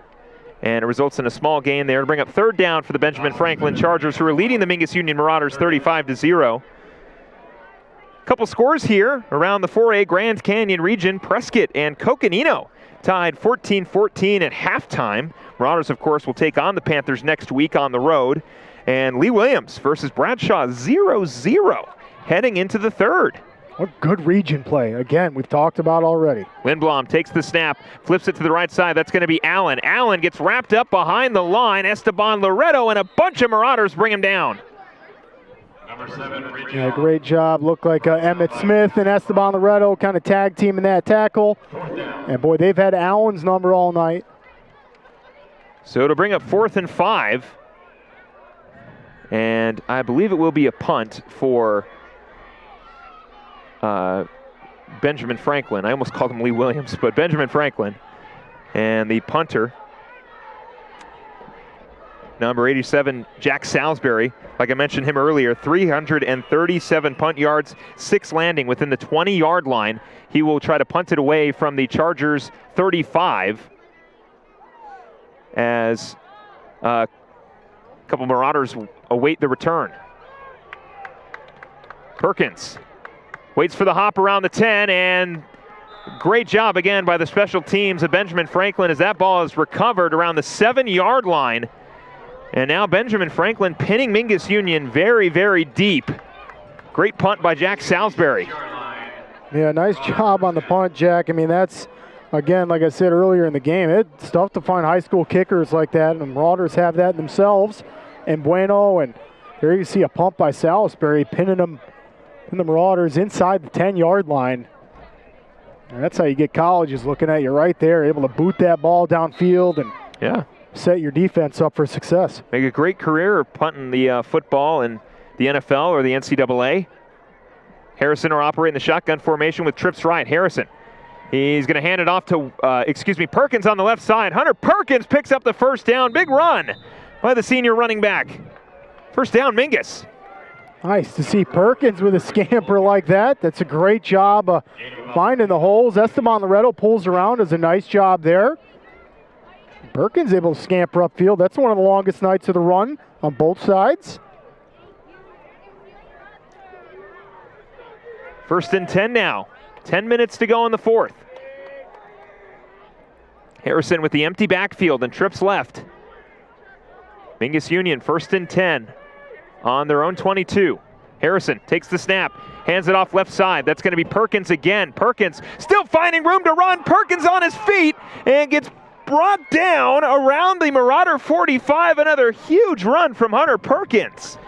Absolutely loving it. Perkins with that's going to be just over 20 yards on the carry, and that is going to be the longest carry of the game so far. Yeah, well, you talked about some of that trickery, Nick, and it seems like Coach Anguiano must be watching the broadcast at halftime because Marauders starting to move the ball a little bit. 9 minutes and 30 seconds to go, down 35. Again, the clock not necessarily in favor of Mingus Union, but now just execute the offense. You got Coconino next week. You got Lee Williams right after that. 2 high-scoring offenses. So just work on some stuff here. Not to say the game's over, of course, but with 9:30 to go, as Harrison drops back with trips right, he's rolling right. Pressure coming. Great coverage by the Marauder offensive line as Jimenez unable to bring that one in. It goes incomplete. It'll bring up second and 10 now. No, and you bring up a great point, Philip. That's exactly what you want to see. Hunter Perkins is finding a lot of success on the last couple runs he's had. It'd be nice to find some air connections there. Harrison tried to hit Jimenez on that one, but just out of the hands. And like you said, we got some players that'll hopefully be back. And then that's going to really help when we get back into region play. Because like you just announced, some of those scores, those are close. Yeah. And all the games in this Grand Canyon region have been close so far. Timeout on the side of Mingus Union. 9 minutes and 8 seconds to go here in the fourth quarter. Mingus down 35-0, rolling on offense. Second and 10 when we come back.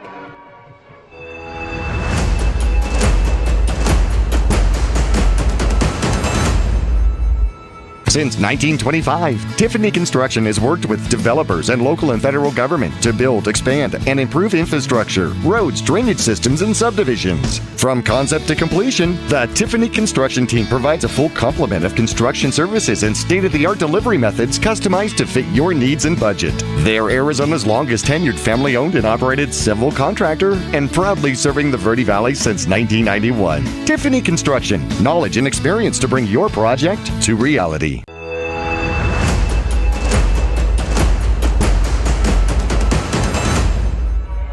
9 minutes and 8 seconds left here in the fourth quarter. Mingus Union down 35-0 to the Benjamin Franklin Chargers. You can see on our Larry Green Chevrolet scoreboard. Marauders playing catch-up so far. It is second and 10 on the Marauder 45-yard line. Want to thank some more sponsors here. Tiffany Construction, Gettles High Desert Mechanical, Northern Arizona Healthcare, and Suzy Q Market for sponsoring aspects of the broadcast, along with Reese Tire and Automotive Tire Pros, along with Cottonwood Public Library as well. Harrison under center. Takes the snap, dropping back to pass. Pressure coming almost immediately. Brings him down for a long loss. A great defensive stop read beautifully. Riley Adams on the sack. Yeah, boy, Riley Adams, get you. Saw him. He got right through the line of scrimmage. Must have been some sort of a stunt. Benjamin Franklin bringing the heat.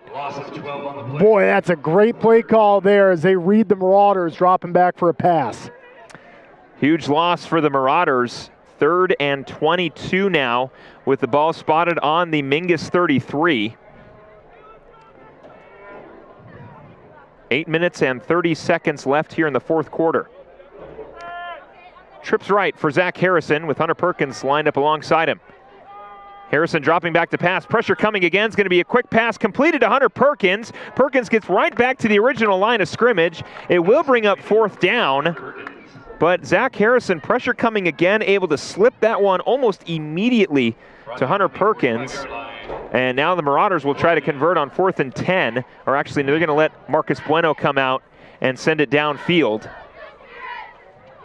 You wonder if the Marauders were maybe trying to do a screen pass on that previous play as well. Letting a couple of those guys come through the line of scrimmage untouched. And that time it worked, but just not far enough. Marcus Bueno will send it downfield with 4th and 10. He's going to return it around the 33 and send it downfield. And they're going to say that that ball is spotted dead at the 33-yard line. Snap was low. Bueno just had to come up with it. Unfortunately, his knee was down, so that ball will be spotted on the Marauder 33, and now Benjamin Franklin with an opportunity here to extend their lead even more. You can see it on the replay here. Just an unfortunate low snap for Marcus Bueno as he recovers it with that left knee down on the field. So, unfortunately, that does rule him down. Trying to do a double punt there like the Eagles. We saw it try that. Didn't quite work. The referee crew's on top of it tonight. Lindblom under center. That should be a false start. And yes, it is. So that's going to back up Benjamin Franklin just a little bit. Against the Chargers. And instead, they'll start on their own, or excuse me, on the Mingus Union 41. It's definitely an offense that I haven't seen myself too much at all. Is Benjamin Franklin just crammed all 11 guys, or I mean, within 8 yards, it seems like, down at the line of scrimmage. They don't have wide receivers. Like a bunch formation kind of? A bunch formation, but it's almost like extra bunch. Extra tight, extra bunch down there.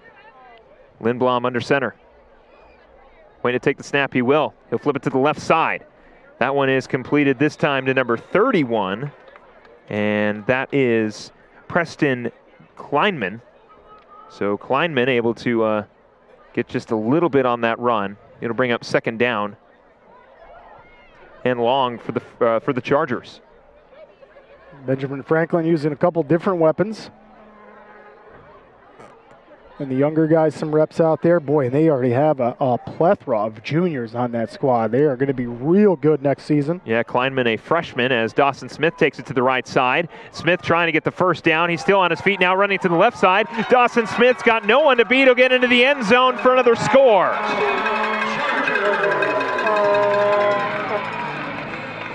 Boy, and there's the 38-yard scamper. He's going to top Perkins' run with the longest run of the night. And boy, how fitting for Dawson Smith. What a night he's had. That's going to put him right at about 130 yards rushing. Couple touchdowns for that young man. 6:52 to go here in the 4th. Chargers up 41-0. Tashur in for the extra point. He's been perfect all night. We'll see if that streak continues. It does. 42-0 our score. 6:52 to go. Mingus Union on offense. Stay with us.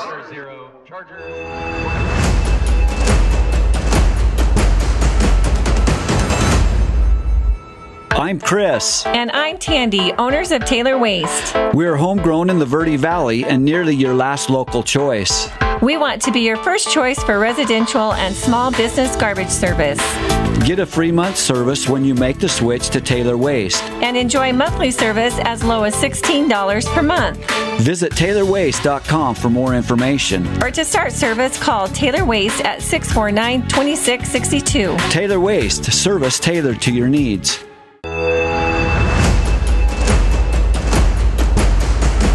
A 42-0 lead for the Benjamin Franklin Chargers. 6 minutes and 52 seconds left here in the 4th quarter. Philip Catalfamo alongside Nick Yatsinko. Nick, it's been a tough one so far for the Marauders. Yeah, and really hats off to that Benjamin Franklin offense. I mean, they're just phenomenal. They got many weapons that they're able to use out there, and they're showcasing it tonight. Perkins will take it around the 10.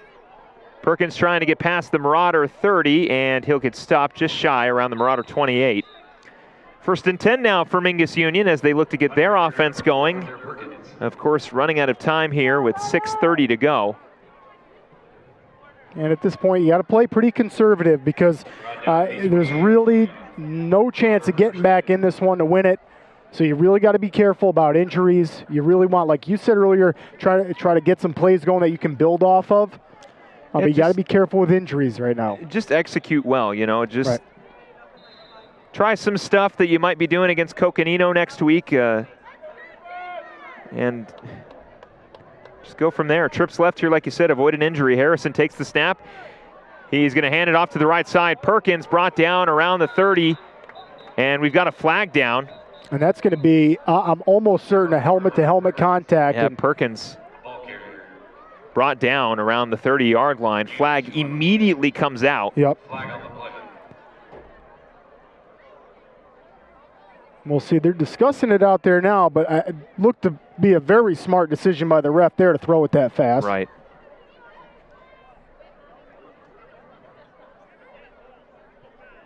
It is a personal foul against Benjamin Franklin. Didn't necessarily look intentional either. No, it was just a head-down play, but good call on the referee crew to just make sure that does not happen. So that'll push the ball forward for Mingus Union and put them at their own 45. All you young guys out there, you got to make sure you have your head up when you're going in for a tackle. Trips left here for Harrison. Harrison takes the snap, hands it off. He's going to keep it on the left side. He's brought down.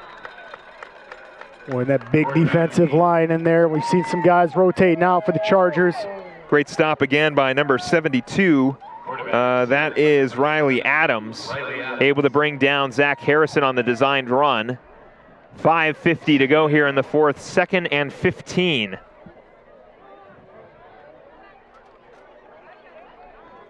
Harrison, empty backfield here with trips left.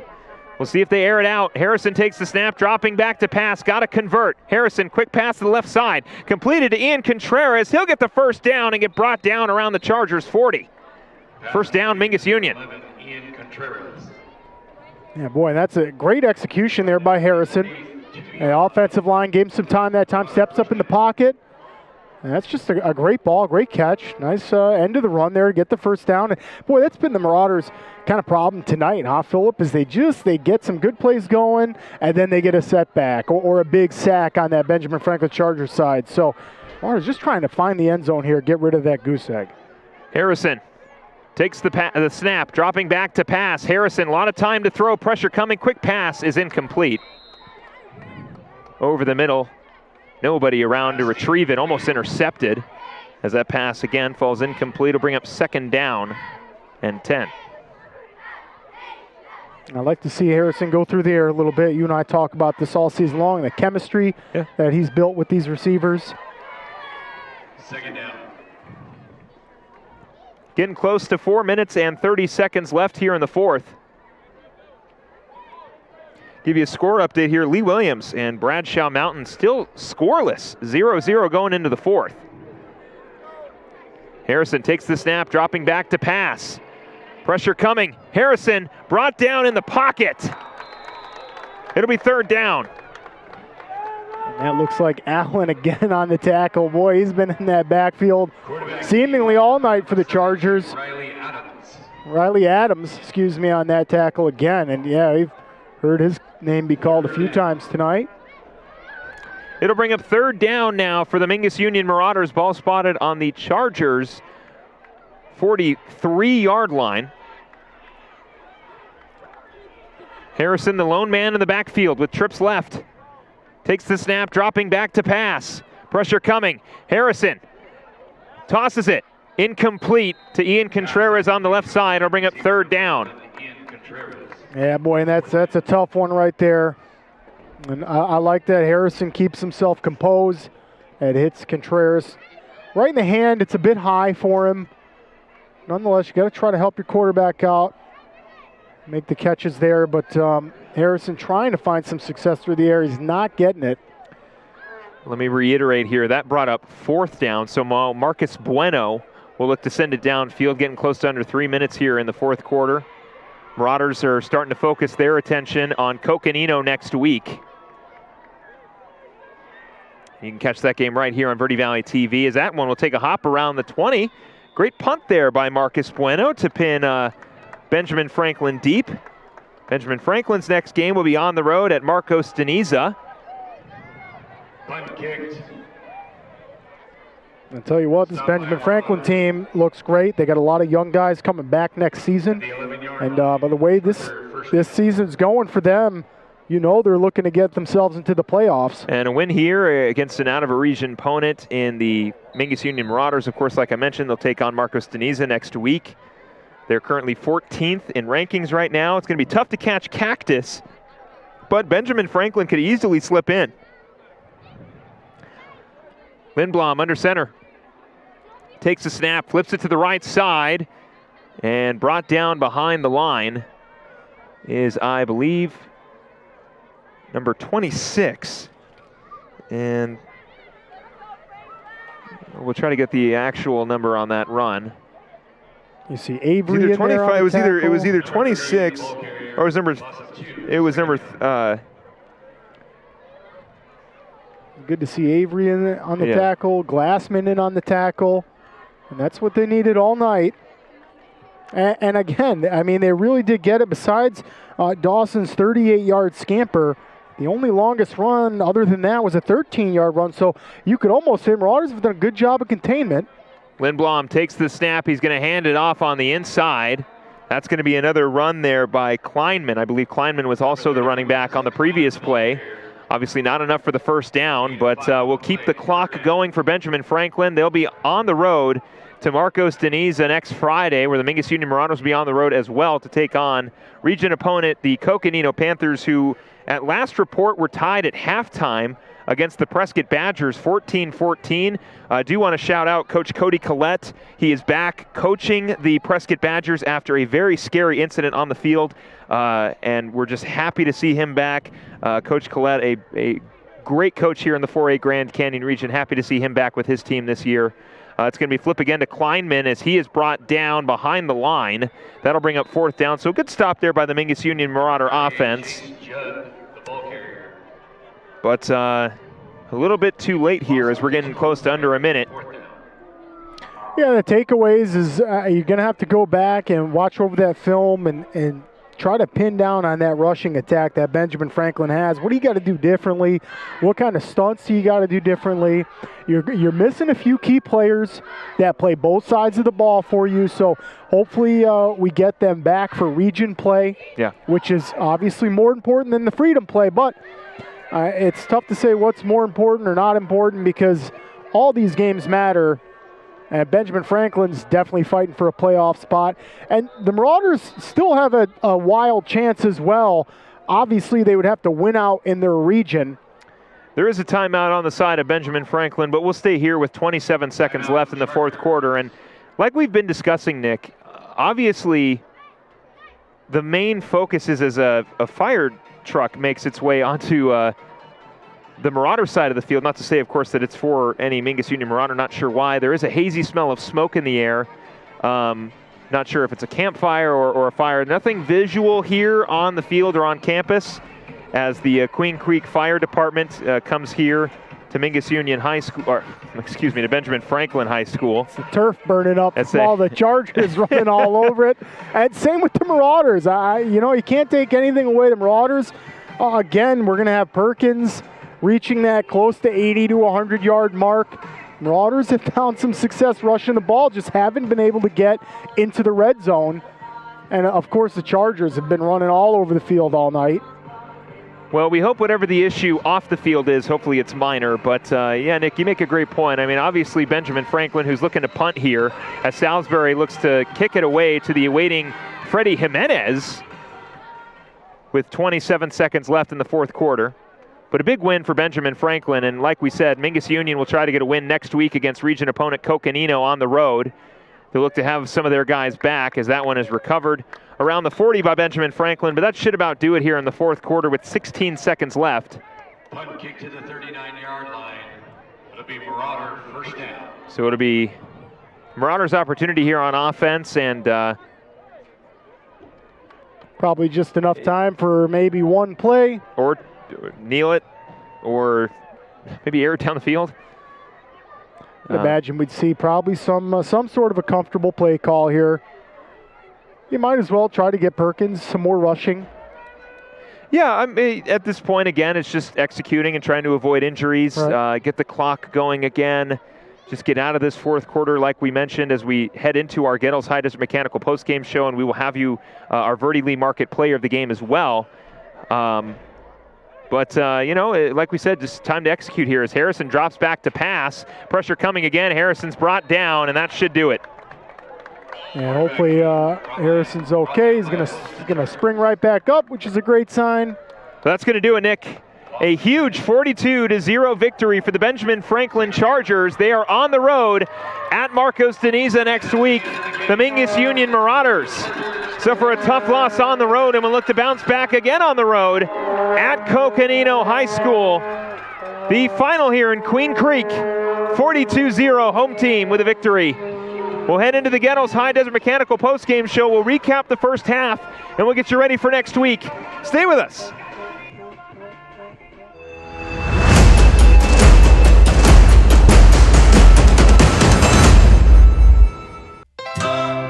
Yavapai College has 6 campuses and centers in Sedona, the Prescott area, and the Verde Valley. With more than 100 degree and certificate programs, YC has what you need to jumpstart your academic journey. Our athletics teams are some of the best in the nation, and we have plenty of student-led clubs, organizations, and activities. Our full-time student discount makes YC the most affordable option in Arizona for a full-time student. Learn more today at yc.edu. Since 1925, Tiffany Construction has worked with developers and local and federal government to build, expand, and improve infrastructure, roads, drainage systems, and subdivisions. From concept to completion, the Tiffany Construction team provides a full complement of construction services and state-of-the-art delivery methods customized to fit your needs and budget. They're Arizona's longest tenured family-owned and operated civil contractor and proudly serving the Verde Valley since 1991. Tiffany Construction, knowledge and experience to bring your project to reality. The Suzy Q Market is the most convenient stop for road trips with 1,500 beverage selections and plenty of snacks. And save on fuel with the Marathon Make It Count reward program. The Suzy Q drive-thru window is the most convenient way to stop for those essentials on the way home. Road trips start here with something for everyone. At Suzy Q. Shop local first, always. Go Marauders! You're going to love the new interactive website from Roxu Screen Printers. Now you can create your custom t-shirt design online. Simply choose a t-shirt or hat style, easily upload your logo, or create the perfect design. Workwear, tees, uniforms, polos, and caps, and let's not forget those special occasion tees, all designed online by you. Go to ROKZOO.com, Roxu Screen Printing in Cottonwood, where clothing comes to rock. 24/7 at the all-new Roxu.com. Choose precision. Choose innovation. Choose robotic-assisted knee and hip replacement. Choose Northern Arizona Healthcare. Choose the region's most comprehensive heart program. Choose care close to home. Choose world-class surgeons. Choose Northern Arizona Healthcare. People often refer to Larry Green Chevrolet as the people place. Keeping that reputation is a priority in the community and with every customer that comes through the door. Larry Green Chevrolet, we're better and we'll prove it. If you're in the market for a new or pre-owned car, truck, van, or SUV, you'll find our selection extensive and the sales team professional and courteous. Visit Larry Green Chevrolet just off Highway 260 next to Walmart or LarryGreenChevrolet.com. Welcome to the Postgame Report, brought to you by Gettles High Desert Mechanical Heating, AC, and Plumbing Specialist, online at GettlesHDM.com. Stick around for the game recap, including Marauder highlights, scores, and stats. And now let's head back to the press box. Here's your announcers, Philip Catalfamo and Nick Yatsinko.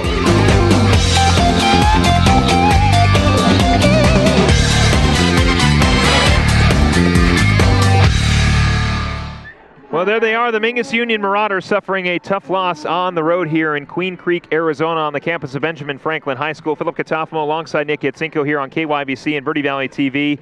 Coach Bonsabayas giving his team a pep talk before they head into a region matchup against the Coconino Panthers, who are currently ahead 21-20 against the Prescott Badgers. Another score, of course, in the 4A Grand Canyon region. Lee Williams High School up 3-0 against Bradshaw Mountain in the fourth. Mingus Union will have a tough contest against Lee Williams coming up in just a couple weeks here. But Nick, a tough loss for the Mingus Union Marauders, but a great win for the Benjamin Franklin Chargers. Yeah, and just to touch on that Grand Canyon region play, a couple of close games like we call it. Yeah. The Grand Canyon region has been great this year. Everybody's close. Marauders want any argument into getting any sort of playoffs. They're going to have to win out all their region games at this point, which means beating Prescott, beating Lee Williams, beating Coconino. No matter what the scores are, those games, Mingus going to have to win out. But yeah, tough loss here tonight. It was really just more of a showcase for that Benjamin Franklin offense. I mean, Dawson Smith and Jones running the ball. Lindblom only had a couple passes and a touchdown. I mean, boy, you don't have to go to the air that often when you have such a great running attack. Yeah, it was definitely a huge combination of Lindblom, of course, through the air. We'll get you his stats here in just a second. Dawson Smith finding the end zone. Garrett Jones, of course, getting into the end zone as well. A good all-around rushing attack for Coach Dave Jeffries and his Chargers. Of course, on the side of the Mingus Union Marauders, it's going to have to be forgive and forget. Get over what happened tonight. Get ready for a region matchup against the Coconino Panthers. We know it's going to be a tough battle against a team the Marauders have struggled with in recent years. But hopefully the Marauders will be able to get a victory on the road and get their season back on track, because they finished the year back at home with that gorgeous new field at Mingus Union High School. Let's take a look at some of the statistics here for the Benjamin Franklin Chargers. Let's look at the quarterback, Grant Lindblom, who did a phenomenal job, the senior quarterback, finding the end zone through the air. Yeah, most certainly did. And you can see he didn't have to put it up much. 2 for 2, perfect. What a quarterback rating that is. He only had to carry it one time, 5 yards. Yeah. I mean, all he does is hand that football off, or that little pitch that we saw all night. And Dawson Smith, just incredible stats. Rushing attack. You can see there 17 carries, 129 yards, a couple touchdowns. Have yourself a night, young man. A little bit of credit throw right to the Mingus defense on not giving Dawson Smith a giant gain. He had one 30-yard scamper, which was the largest run of the night from both sides. But then you also had Jones on the side of the Chargers. Jones was phenomenal as well. So if you don't go to Dawson Smith, you can hand the ball off to Jones. And Jones found the end zone a couple times. There's his stats: 13 carries, 64 yards. Another pair of touchdowns. So Benjamin Franklin offense doing a great job. Didn't give a lot of credit to that Benjamin Franklin offensive line, which we talked about before the game. So nice job to that big offensive line they have on opening up the holes and giving those running backs everything they needed to get the job done tonight. Well, you can kind of see the combination of backs here, as we talked about, for Benjamin Franklin, very similar to the Arizona Cardinals, the Chase Edmonds and James Conner connection. You've got Garrett Jones and Dawson Smith operating in both of those roles, your speedy back and your power back. Very effective offensively here against the Mingus Union Marauders. Speaking of the Marauder offense, tough night for Zach Harrison, though no interceptions. No, yeah, he's smart with the football. We've seen some good rushing from Zach Harrison. He's able to step back in the pocket. That defensive line for the Chargers did a good job of getting after him tonight. We heard those guys in the backfield a few times. That PA announcer and this home crowd was going nuts. There was a few sacks, I think 3 or 4 sacks total on the night. That's a lot to get to Harrison. You saw his stats come up there, 9 completions on 15 attempts, 60 yards. Like you said, no interceptions. Rushing, it was 9 carries for 19 yards, but he had more yards in the first half. The rushing attempts in the second half were all negative yardage because of the sacks. So Marauders really got to clean that up. It was a little bit concerning that it was a shutout. We've seen the Marauders score 25-plus points every game so far this season. So the offense has been there. Now we're missing a couple weapons. Right. So hopefully we can get those back for region play. But like you said earlier, right after the game ended, Marauders are going to have to shake this one off. You got to shake this one off. It's just like a nail biter when you lose a real close one, which we've already seen a couple this season. You just got to shake it off, get focused, and get ready for the next game. Well, now the Marauders will be more focused on playing spoiler for the rest of the remaining Grand Canyon 4A Grand Canyon region matchups. Of course, like we mentioned, next week we'll be at Coconino. The week after that, we'll be back home against Lee Williams. We'll take a pause for, of course, the bye week and finish everything up on November 12th at home against Prescott High School. Nick, let's get to our Verde Lee Market player of the game, a gentleman who had a great game on the ground, Hunter Perkins, coming in to fill in for Makai Arnado and Angelo Alvarez, who did not make the trip up here to Queen Creek. But our Verde Lee Market player of the game is Hunter Perkins. And Nick, it was nice to see him get into get some success on the ground. Yeah, Hunter, congratulations, young man. And that's a hard running game. You don't have all your offensive weapons. And we saw Grijalva get injured or bruised up a little bit at the end of that game. Hopefully he's going to be right back in it. But yeah, it ended up being all on Perkins, and he does such a good job of just staying limber and staying quick. He's so shifty and athletic, and he's able to get the job done. There you can see us up at the booth, and Steve waving hi. Nice job on the cameras, fellas. And nice job, Hunter Perkins, player of the game, deservedly so. That's a lot of rushing yards that you got to go through 2 or 3 defenders to get those yards. And Hunter Perkins does a great job of that. Almost felt like calling my Energizer Bunny, especially after last week, seeing them all jazzed up. Congratulations, Hunter. Well, the Marauders will look to get healthy next week on the road at Coconino. Hopefully they'll bring back some players they did not have this week. Of course, we talked about Brazen Derkolek potentially being utilized next week in the Marauder offense. It's great to see Hunter Perkins back. He provided a little bit of a charge in the Marauders offense. Michael Grijalva, we wish him a speedy recovery. Hopefully his injury isn't serious. But like we said, the Marauders will be back on the road at Coconino High School to try to take down the Coconino Panthers. For everybody here at Yavapai Broadcasting, I'm Philip Catalfamo. For Nick Yatsinko, we wish you a great rest of your night. Have a fantastic weekend. We'll see you at Coconino. This has been the Postgame Report, brought to you by Gettles High Desert Mechanical Heating, AC, and Plumbing Specialist, online at GettlesHDM.com. Starting in the late 1920s, Grandpa Gettle and his brothers laid the groundwork for what would become a family legacy. Almost 100 years and 100 patents later, Gettle's High Desert Mechanical continues to raise the bar of quality heating, cooling, and plumbing products and services in the Verde Valley. Call Gettles High Desert Mechanical Heating, Air Conditioning, and Plumbing at 567-2200 or online at GettlesHDM.com, providing solutions for your comfort. Don't settle, get Gettles, and go Marauders! This has been a presentation of Yavapai Broadcasting Sports. Any rebroadcast or use of this broadcast without written permission from Mingus Union High School or Yavapai Broadcasting is expressly prohibited. Tonight's Mingus Marauder game has been sponsored in part by Gettles High Desert Mechanical, offering solutions for your comfort.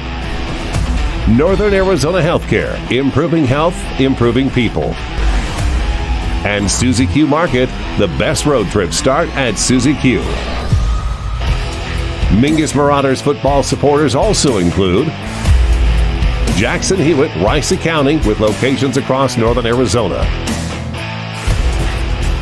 Larry Green Chevrolet, the people place. And Tiffany Construction, knowledge and experience to bring your project to reality.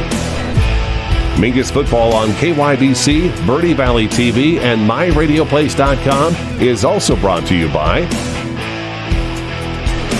All Price Insurance. Call 634-2311 to get your quote. Taylor Waste, service tailored to your needs. Yavapai College, you can, we can, together. And Rock Zoo Screen Printers, where clothing comes to rock.